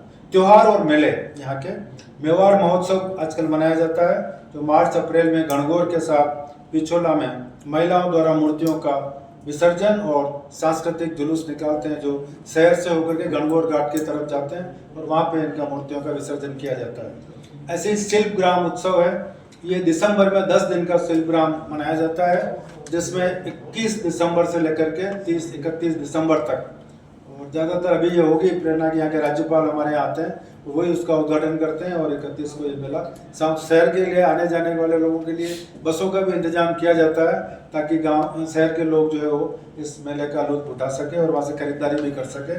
और कई सारे, क्योंकि ये 4 राज्यों का है, राजस्थान, गोवा, दमन और ये गुजरात और एक और राज्य, हाँ महाराष्ट्र के, तो इन सभी राज्यों के कलाकार और इनके जो सामान बेचने वाले वो भी यहाँ आते हैं। ऐसे ही हरियाली अमावस्या का जो अपना मेला है, जुलाई अगस्त में होता है, और वो फतेह सागर पर मेला होता है, झूले लगते हैं, पतंगबाजी होती है, और ये मानसून का स्वागत भी है। नॉर्मली कभी कभी फतेह सागर भर जाता है हरियाली अमावस्या के आसपास। तो ऐसे जगन्नाथ रथ यात्रा, ये भी प्रसिद्ध जगदीश मंदिर से जगन्नाथ रथ यात्रा के लिए पूरी जैसी ही व्यवस्था होती है, और आजकल एक सेक्टर 11 से 13-14 से और एक रथ यात्रा मिलती है, दोनों रथ यात्राएं मिलते हैं, और फिर ये पूरे रात को 10-11 बजे तक वापस मंदिर में लौटते हैं। ऐसे हस्तशिल्प और बाजार का भी है, मिनिएचर पेंटिंग बनाते हैं यहाँ के लोग, पुरानी हवेलियों के कलाकार आज भी हाथ से बनाते हैं, और कास्ट और संगमरमर के भी लकड़ी के खिलौने, संगमरमर की जालियाँ और मूर्तियाँ, ये भी काफ़ी बने थे। और कास्ट के तो खिलौने काफ़ी मशहूर थे उदयपुर के, अब क्योंकि लकड़ियों की कमी हो गई है तो इसकी थोड़ी अब कमी आई है। और ऐसे ही बंदेज और लहरिया, जो टाई डाई की जो साड़ियाँ होती है, और पगड़ी हाथीपोल और बापू बाजार में ये मशहूर है, यहाँ पे मिल भी जाती है और बाहर के लोग भी यहाँ से खरीदारी करके ले जाते हैं। ऐसे ही ठेवा कला, जो प्रतापगढ़ की सोने की जड़ी हुई कांच की ज्वेलरी, और ये उदयपुर में भी खूब मिलती है और ये काफ़ी अट्रैक्टिव होती है और सस्ती भी होती है, इसलिए लोग इसको खरीदते हैं आसानी से। ऐसे ही खान पान की जो बात हुई थी, उसमें दाल बाटी चूरमा अपने मेवाड़ का राष्ट्रीय भोजन है, जिसमें घी में डूबी हुई बाटी, और जो दाल बाटी कंडे पे बनाते हैं उसका अपना अलग ही स्वाद है। बाकी तो आजकल खड़मा आलू गड्ढे में उसका मजा नहीं आता, जो तल के बनाते हैं जो राख पे कंडे पे, और उसकी जो स्वाद आता है, क्योंकि देवरों में हमारे आसपास में जितने देवरे होते हैं, चाहे भैरू जी का है, माता जी का है, वहाँ पे तो जो गोपाल जी प्रसाद ही वो राख के ही देते हैं, जिसमें धूप करते हैं धुपाने का है। हाँ, और लोगों की आस्था होती है कि लोग ठीक भी हो जाते हैं, सिर्फ राख का प्रसाद लेकर के आदमी ठीक हो जाता है, ये बड़ी बात है। ऐसे गट्टे की सब्जी है, केर सांगरी की है, मारवाड़ से आया, पर अब ये उदयपुर में भी खूब पसंद की जाती है। और ऐसे ही मावा कचौरी है, दिल जानी है, पिछोला के किनारे मिलने वाली जो मिठाइयाँ हैं, और बाकी जो बिल सौ का आपने बताया था, श्रीखंड का है, श्रीखंड का, सिंगाड़े के से, खिरने का पेड़ तो कहीं कहीं मिलता है, ऐसा नहीं कि विलुप्त हो गया है, अभी भी है, जंगल में मिल जाता है खिरने का पेड़, लेकिन कम हो गया अब काफी। वो आपने बताया क्योंकि इतिहास में दर्ज है, फालसा है, खाली जोधपुर में खांडा फालसा रही है। अच्छा, नहीं वैसे अब नई खेती भी हो रही है फालसा की, और नई वैरायटी भी निकली है जो लोगों ने अब पूरे बगीचे के रूप में भी लगा है। वो कड़वा टेमरू कड़वा दोनों टेमरू, वो गांगली बोलते हैं उसको लोकल भाषा में, और दूसरा वाला टेमरू जो खाते थे मीठा होता था वो। अच्छा, हाँ, तो ये जो आपने बताया था ना केरियां खाई थी, वो जब हरियाणा के युद्ध के बाद जब अकबर की सेना वहाँ शाहीबाग में ठहरी थी, और यहाँ की जब वो केरी उन्होंने खुद भूखे थे और रसद की कटौती हो गई थी, तो उनको खाना मिला नहीं, तो उन्होंने कच्ची केरियां खा ली, और उसके बाद में उनको दस्तें लगी, और उसके बाद में हालत खराब ही, लड़ने के काबिल ही नहीं रहे थे, फिर उनको वापस इलाज के लिए वापस उनके लौटना पड़ा उनके। ये भी इतिहास में दर्ज, क्योंकि मई जून का ही महीना था, और तब आम जो है कभी काफी आते हैं। हाँ, भाषा और साहित्य की दृष्टि से जाकर तो हमारी मेवाड़ी बोली है, राजस्थान की प्रमुख बोली, वीर रस के काव्य हैं, चाहे उसमें पन्ना दाय के हैं, महाराणा प्रताप के दोहे हैं, वो भी खूब है। लोक कथाएं हैं, फड़ वाचन है, फड़ यानी कपड़े पे जो चित्र अपन बनाते हैं, और भोपा उससे गाकर कहानी सुनाता है, चाहे बाबू जी और देवनारायण की कथाएं हैं उसमें। ऐसे ही ये सारी चीज़ें अभी उदयपुर के हमारे इसमें सांस्कृतिक विरासत के बारे में दी। इसका सार रूप में कहूँ तो उदयपुर की संस्कृति जिलों जितनी गहरी और पहाड़ों जितने मजबूत है, यहाँ राजसी ठाट बाट भी है और लोक का सादापन भी, महलों में मिनिएचर एवं घाटों का घूमर, दोनों एक साथ चलते हैं। मुझे आपने मौका दिया और अपनी बात कहने का अवसर, उसके लिए बहुत बहुत धन्यवाद। Thank you. धन्यवाद सर, आपने सभी प्रकार की संस्कृतियों को आपने समावेश किया है, बहुत बहुत धन्यवाद। आपसे पहले मैंने ले लिया, कोई नहीं ले लेना। एक तो ये सुझाव था, उसको उसमें समावेश करें। दूसरा सुझाव यदि ऐसा नहीं हो तो आज की गोष्ठी के जितने भी हैं इनसे आर्टिकल्स को लेकर के एक किताब भी निकाली जा सकती है, उदयपुर के विरासत। मेरे मन की बात ये इसमें थोड़ा चिंतन आप लोग करें, तो ये एक बड़ा बढ़िया कंट्रीब्यूशन होगा। मतलब मैं पहली बार सुन करके मैं खुद ही विवल हूँ, कई सारी बातें मेरे लिए नहीं है इसके अंदर, तो कई काम आएगी आपके यहाँ की, मेरे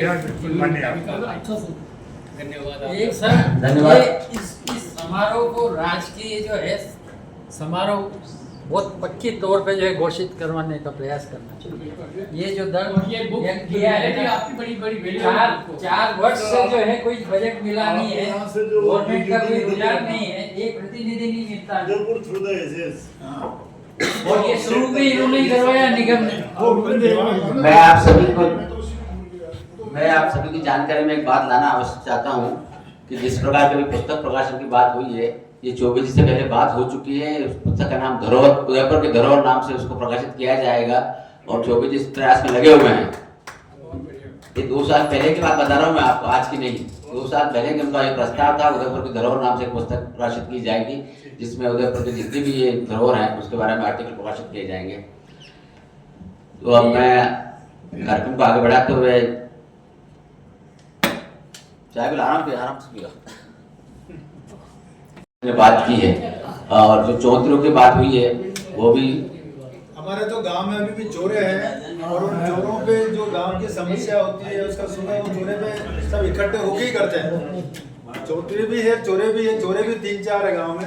सम्मानित मंच और उपस्थित मेरे सभी स्नेहीजन जो मेरे एक निवेदन पे चले आते हैं और कार्यक्रम को सफल करते हैं। मेवाड़ की जो सबसे बड़ी विरासत रही है, इस पे कभी कोई बोलता ही नहीं। ये आपको बहुत बड़ी जानकारी, एक इतनी बड़ी विरासत मेवाड़ के पास है।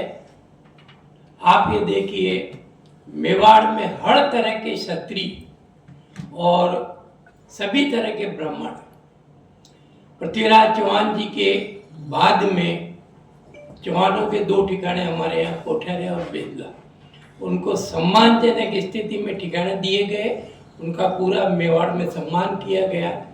इसी तरह सबसे पहले अगर मेवाड़ में कोई अन्य क्षत्रिय आया तो वो आए डोडिया, और डोडिया भी जो आए वो छोटे भाई हैं, बड़े भाई हैं, बांसवाड़ा के पास में उनका ठिकाना है, और छोटे भाई यहाँ मेवाड़ में आए। इसके पश्चात आप देखो झाला जो गुजरात से यहाँ आए, वो झाला वहाँ चर्चित नहीं हो पाए, मगर मेवाड़ में आने के बाद में चर्चित रहे। और मेवाड़ का सबसे बड़ा ठिकाना, नंबर प्रथम जो ठिकाना है वो झालाओं का ठिकाना कहलाता है। चौहान और ये हो गए। अब आप राठौड़ों का जो राठौड़ यहाँ आए हैं वो मेड़तिया राठौड़ है, अन्य राठौड़ नहीं। मेड़ता पे जोधपुर ने हमला किया, उसके बाद में मेड़तिया राठौड़ यहाँ पधार गए। तो मेड़तिया राठौड़ों को भी सम्मान के साथ यहाँ रखा और बड़ी जागीर दी। और मेड़तिया में से जयमल जी ने चित्तौड़ को बचाने में अपना सर्वस्व दिया, और उनका भतीजा कल्ला जी आज देवत्व पुरुष है, और जगह जगह कल्ला जी का सम्मान और लोगों को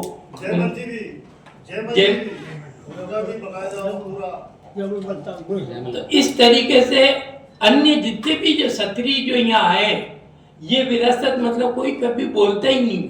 और श्री कृष्ण भी यहीं आए तो आप ये देखो कि, और एक सबसे बड़ा जो परमार पवार जो है वो बिजोलिया राव, उनको या और उनके 2 या 3 दफे मेवाड़ महाराणाओं ने वहाँ शादी की। और अजब दे कंवर के प्रयासों और उसके भक्ति स्थल होने की वजह से आज जो नाथद्वारा श्री कृष्ण जी के श्रीनाथ जी जो पधारे, वो अजब दे कंवर की वजह से पधारे। ये विरासत आज भी बहुत सी कहीं भी गोष्ठी वगैरह होती, कोई बोल ही नहीं पाता है कि मेवाड़ ने सभी क्षत्रियों का यहाँ समावेश किया। क्योंकि हिंदुस्तान में उस वक्त मुगलों के समय में एक मेवाड़ी ऐसा क्षेत्र था जो लड़ने में सक्षम था। तो जो लड़ने वाले जो लड़ना चाहते थे वो अपना अपना प्रदेश छोड़ के और अपनी अपनी रियासत छोड़ के मेवाड़ में आ गए। ग्वालियर के पतन के बाद रामशाह तंवर का परिवार भी यही मतलब महाराणा प्रताप के साथ शहीद बलोचिस्तान से हमारे हरीश जी तलरेजा साहब, अच्छा तलरेजा साहब को सब सिंधी समझते हैं, जबकि ये सिंधी है नहीं, ये बिलोची है, बलोचिस्तान से पधारे। और इनके परिवार वाले भी बलोचिस्तान के महाराजा के यहाँ मंत्री या कुछ पद, बहुत अच्छे पद पे थे। तो आज मेरा इस जानकारी देने का प्रयास था। जो कुछ भी आज हुआ है, मैं सभी से निवेदन करूंगा कि आप कलमबद्ध करें और हमें दें, हम अक्षय लोकजन में भी छापेंगे और अलग से एक बुक्स भी निकाल लेंगे। अमरचंद जी बड़वा की बुक निकलने के बाद में हमने एक ये प्रयास किया कि हर वर्ष एक किताब निकालें। तो अगर आप सभी का सहयोग होगा, और मेरा तो अगला एक कार्यक्रम ये रहेगा कि इस संभाग के और जो जो इतिहासकार यहाँ आ सके हम उनका 2 दिवसीय कार्यक्रम रखेंगे, जिससे क्या है कि अक्षय लोकजन इंटरनेशनल बुक बने, कम से कम हिंदुस्तान के कोने कोने में। और हमारे अभी जो प्रधान संपादक है मांडोल साहब, उनका प्रयास चल रहा है और वो ये कह रहे हैं कि भाई इस पत्रिका को हम हर महीने वापस निकालें और फाइनेंस इकट्ठा कर रहे हैं। अभी भी जो 19 जनवरी का कार्यक्रम हुआ उसका फाइनेंस उन्होंने ही बयान किया। धन्यवाद। जय हिंद। धन्यवाद चौबे जी, आपने नई विरासत के बारे में बताया और ये भार आपके ऊपर ही है, इस विरासत के बारे में आपको ही लिखना है, तो आप इस विरासत के बारे में लिखेंगे। और मेरा यह प्रयास है, मतलब जो भी हो, अगर आप सभी अपने आलेख दे दें तो आने वाले वर्ष में इसी दिन अपन उसका पुस्तक का विमोचन करें, ऐसा प्रयास। और लोकजन दोनों की कमाई में लोकजन सेवा संस्थान दोनों ही मिलकर उदयपुर आज स्थापना दिवस के रूप में जो है मनाने के लिए इकट्ठे हुए हैं।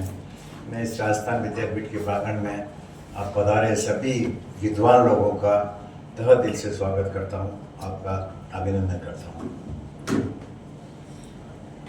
इस समारोह में विराजमान हमारे गेस्ट ऑफ ऑनर आदरणीय नागा साहब, पूर्व वाइस चांसलर, इस संस्थान के अध्यक्ष भाई विमल जी और मंत्री एक संरक्षक है, संस्थापक हैं आदरणीय चौबे साहब, और मैं सभी का नाम नहीं लूँगा, सभी वरिष्ठ जन हैं मेरे, सभी इतिहासकार हैं, होशियार हैं, हमारे खड़गवाल साहब और व्यास साहब। सारी बातें आपने बताई, उदयपुर स्थापना, लेकिन कुछ चीज़ें उसमें स्थापना काल से भी पहले की बातें और इतिहास बताया आपने, बड़ा अच्छा रहा आपने। और विशेषकर आपका जो विषय रहा या आपके विचार रहे वो शहर के इर्द गिर्द ही रहे। चबूतरी की और इसकी बहुत बात चली, लेकिन गांवों में आज भी वो सिस्टम है, इस मेवाड़ के सभी गांवों में वही सिस्टम है।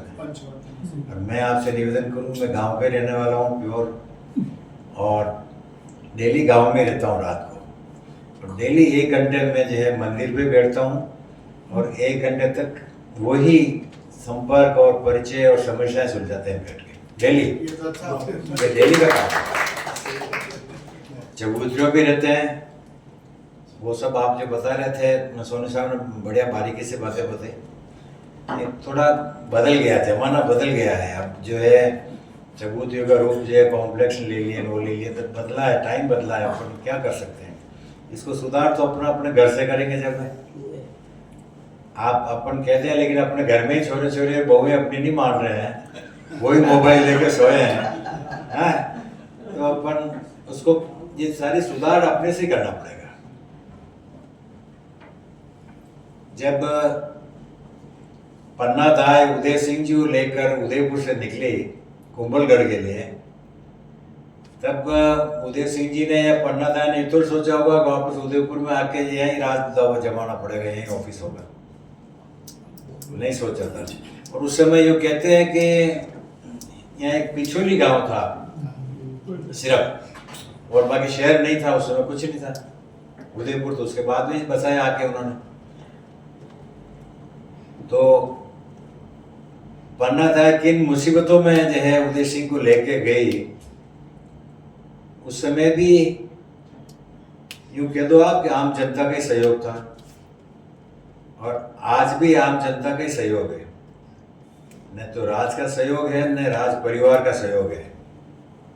राज परिवार का आपके क्या सहयोग रहे, आप बातें आ रहे बार बार, अपन मना रहे हैं दिवस, स्थापना दिवस अपन मना रहे हैं, सबका फर्ज है ना, उनका भी सबका फर्ज है, राज का भी फर्ज है। क्या कर रही है आपके नगर निगम, राज्य सरकारें भाषण देते हैं लंबे चौड़े, और आप संस्कृति को बचाओ न बचाओ, संस्कृति तो अपन ही बचा रहे हैं, वो नहीं बचा रहे हैं कोई। गाँवों में जो अपने जो संस्कृति बची हुई है या और भी चीज़ें नई नई जो है वो बचाए रखी है, गाँव के लोगों ने बचाए रखी है। और कई ऐसे सांस्कृतिक कार्यक्रम और अपनी विरासत थी जो ये गुजरात से गरबा आने के बाद में या महाराष्ट्र से गणपति पूजा आने के बाद में अपनी उस नियमों में, अपनी संस्कृति में परिवर्तन आ गया। गाँव में बंद हो गया। जैसे गैर नृत्य चलते थे बड़े पढ़ना अच्छे बहुत फेमस थे। गाँव में अलग अलग त्योहार मनाते थे। होली के रूप में आप धुलेंडी से लेके 15 दिन तक आज फला गाँव में वो रंग खेल रहे हैं, आज फला जगह रंग खेल रहे हैं। और हम जब छोटे थे और उदयपुर आते थे तो उस समय हमें बच के आना पड़ता था कि आज गासा में जो है घेर खेलेंगे या रंग खेलेंगे तो हमें बच के जाना, मतलब बच के कोई निकल नहीं सकता था सड़क से, उसको खेलना ही है। ईड़ हमारे परिवार के लोग आते थे ईड़, और बचपन में तो हम भी साथ जाया करते थे गाँव में। दीपावली के दिन अन्नकूट करते थे और खेकरा खेलते थे मवेशियों को। पूरे गांव के लोग इकट्ठे होके और मवेशियों इकट्ठा करके हमारे एक मैदान में इकट्ठे करते थे। और फिर खेकरा होता था, एक चमड़े का एक होता है हिदड़ो, वो कोई भी बनाते अब है नहीं है, वो खत्म ही हो गया लगभग। अभी भी खेलते हैं, अभी गत इसमें खेकरे पे भी ये है। हमारे लोग गोकुलता जाकर कहीं से ढूंढ के ले गए हैं। गाँव के लोगों में है, भावना है उनमें। ऐसी कई नवरात्रि में है, नवरात्रि स्थापना होती है देवरों में हर जगह। इसकी अच्छाइयाँ भी है और उसमें कुछ बुराइयाँ भी आने लग गई है। मंदिरों में भी एक थोड़ा सभी जगह हुआ है। मंदिरों में जो है धार्मिक भावनाएं के साथ साथ जो है व्यावसायिक भावनाएं ज़्यादा हो गई है। बहुत कहीं भी जाओ। और जब मैंने करीब आपके मेवाड़ में, दूसरी जगह तो कम किए, लेकिन मेवाड़ में एक भी देवरा नहीं छोड़ा है जो थोड़ा बहुत भी पॉपुलर है गांव में। जैसा माता जी मंदिर अच्छा है, चलो बेद लगते हैं।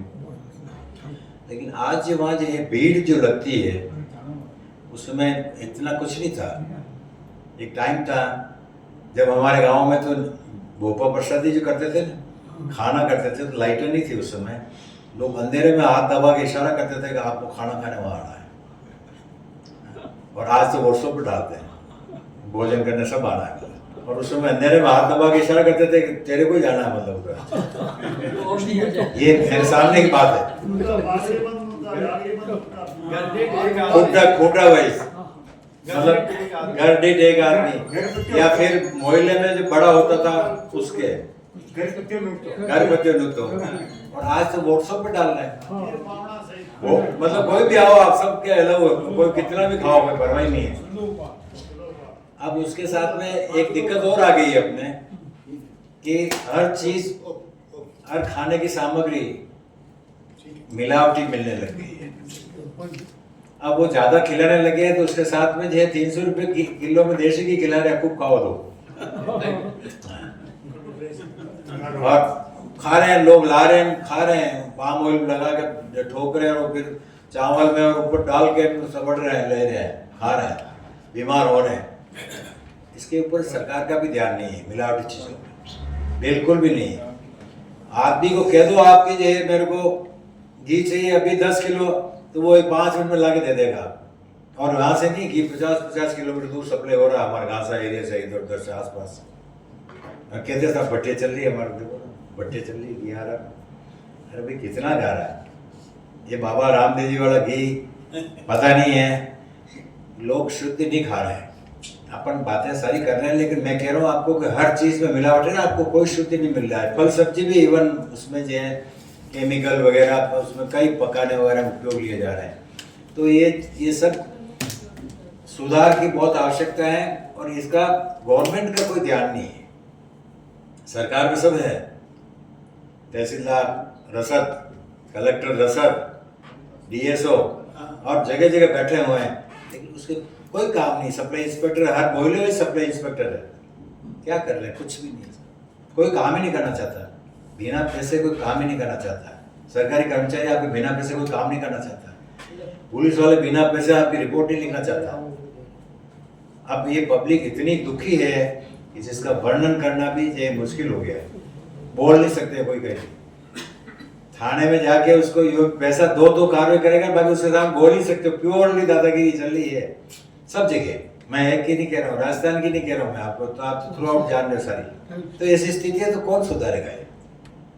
क्या अपन ये बड़े विद्वान, बड़े शिक्षाविद, बड़े इतिहासकार बन के जो है ऐसे ही सुनते रहेंगे, सहते रहेंगे, अन्याय सहते रहेंगे अपन, है ना? तो आपको इतिहास ऐसे कार्यों के भी, उसके कार्यकलापों के या उनके खिलाफ में भी लिखना चाहिए कि मिलावटी चीजें कहाँ कहाँ मिल रही है, कैसे क्या हो रहा है, उसके ऊपर प्रतिबंध कैसे लगाया जा सकता है। मैं आपने जो उदयपुर विषय, मैं भी विषय से परे हट रहा हूँ थोड़ा।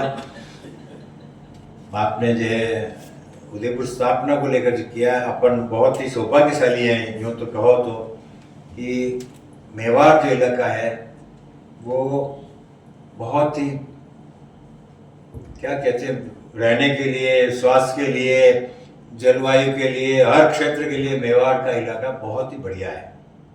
और इसका जीता जागता एक उदाहरण दूँ मैं आपको कि मेवाड़ में जितने भी IAS, RS, IPS या कोई भी और उद्योगपति भी ले लो आप, वो आए जिसे नए उदयपुर में सब वही बसे हुए। आप इस पे स्टडी करना, वो ये उदयपुर नए उन्होंने बसाया, ये बढ़िया इलाका यही है। मतलब उसको हम क्या कहें मैडम, बेटे हम हमारे लोकल भाषा मेवाड़ी भाषा में कहते हैं चूतियावाड़ा यही है। ये स्थिति है, मतलब मैं आपको कह रहा हूँ नहीं जाएगा, वो नहीं जाएगा था, उदयपुर नहीं जाएगा वो सारे ही, मतलब जो आया उसने पहले प्लॉट की बात करता वो रिसोर्ट, सारे रिसोर्ट उन्हीं के हैं, सब 2 नंबरी रिसोर्ट है आपके आसपास। ले लो आप, यहाँ से 50-50 किलोमीटर में जमीनें उन्होंने खरीद रखी है। काट दी। आज वो ये बचाने की जरूरत है अपने को। आज एक प्रॉपर्टी बीच में बोल रहा हूँ मैं, 500 बीघा जमीन रखी है, 500 बीघा जमीन आसपास। हाँ है, ले रखी है, दे रहे बेच रहे। क्या भाव आप भाव जानते होंगे कोई? शांतिलाल मारू। हाँ है।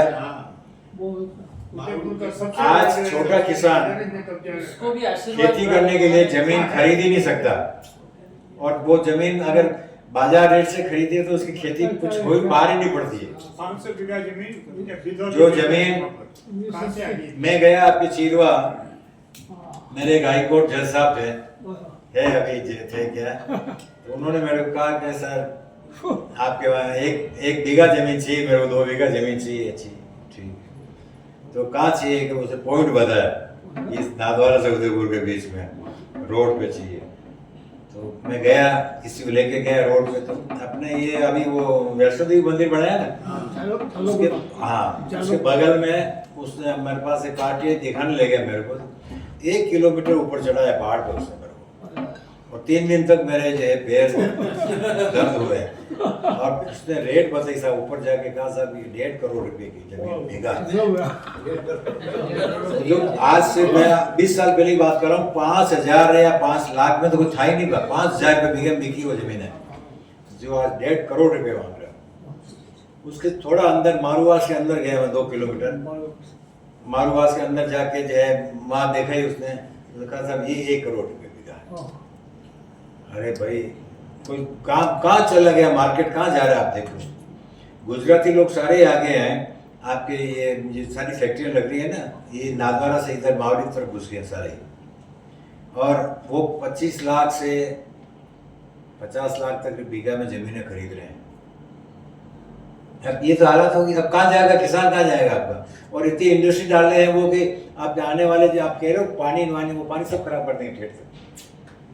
ये जिंक्स में अपने जिंक की वजह से आपके बड़े तक पानी खराब है, मसला नहीं होती है, सब्जी नहीं होती है। आज भी पीने का भी उनको टैंक से सप्लाई होता है। तो ये अपने को यानी ऐसी चीज़ों के ऊपर थोड़ा मनन करना चाहिए। ये थोड़ी बात आपने निकाल दी इसलिए मैंने शुरू कर दी, बाकी ऐसा कुछ नहीं है। मैं तो आपको जो है पुनः जिन वक्ताओं ने बहुत बढ़िया बातें बताई, आपने जीवन सिंह जी ने, ये राजेंद्र जी, श्री कृष्ण जी, ज्ञान जी, और भी जो व्यास जी, आपके माननीय अध्यक्ष महोदय, सबका मैं तहे दिल से आपका हृदय से आभार व्यक्त करता हूँ विद्यापीठ की ओर से। और आप बता रहे हैं समय समय पर, आपका स्वागत है, धन्यवाद है। और चौधरी साहब का बहुत मेहनत करते हैं, दौड़ते हैं दिन रात, इसके लिए धन्यवाद, बहुत बहुत थैंक यू सर। सर, आपने उदयपुर की सांस्कृतिक विरासत को व्यथा भी बताई अपनी कि क्या हो रहा है, पतन की ओर बढ़ रहा है, इसकी व्यथा भी आपने बताई। दिवस के अवसर पर द्वितीय दिन आज राजस्थान विद्यापीठ एवं लोक जनसेवा संस्थान के संयुक्त तत्वाधान में आयोजित उदयपुर की सांस्कृतिक विरासत पर एक दिवसीय संगोष्ठी का यहाँ आयोजन किया गया। और इस आयोजन के अंतर्गत आदरणीय कुलाधिपति श्रीमान BL गुजर साहब, श्रीमान कुलपति सारंगदेव जी साहब राजस्थान विद्यापीठ, श्रीमान उमाशंकर जी पूर्व कुलपति राजस्थान कृषि विश्वविद्यालय,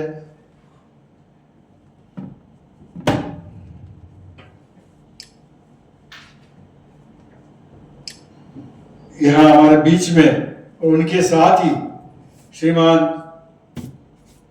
श्री कृष्ण जी जुगनू साहब, सोनी साहब, मनाया जी, आदरणीय पुरोहित साहब और डॉक्टर विमल जी शर्मा साहब और सभी हमारे बीच में यहाँ विराजित प्रबुद्ध एवं बौद्धिक स्तर से सक्षम श्रीमान जीवन सिंह जी अभी बीच में थे, या कहीं किस कार्य से बता रहे हैं, सॉरी आप पीछे चले गए, या इधर आपकी सीट पर देख रहा था मैं।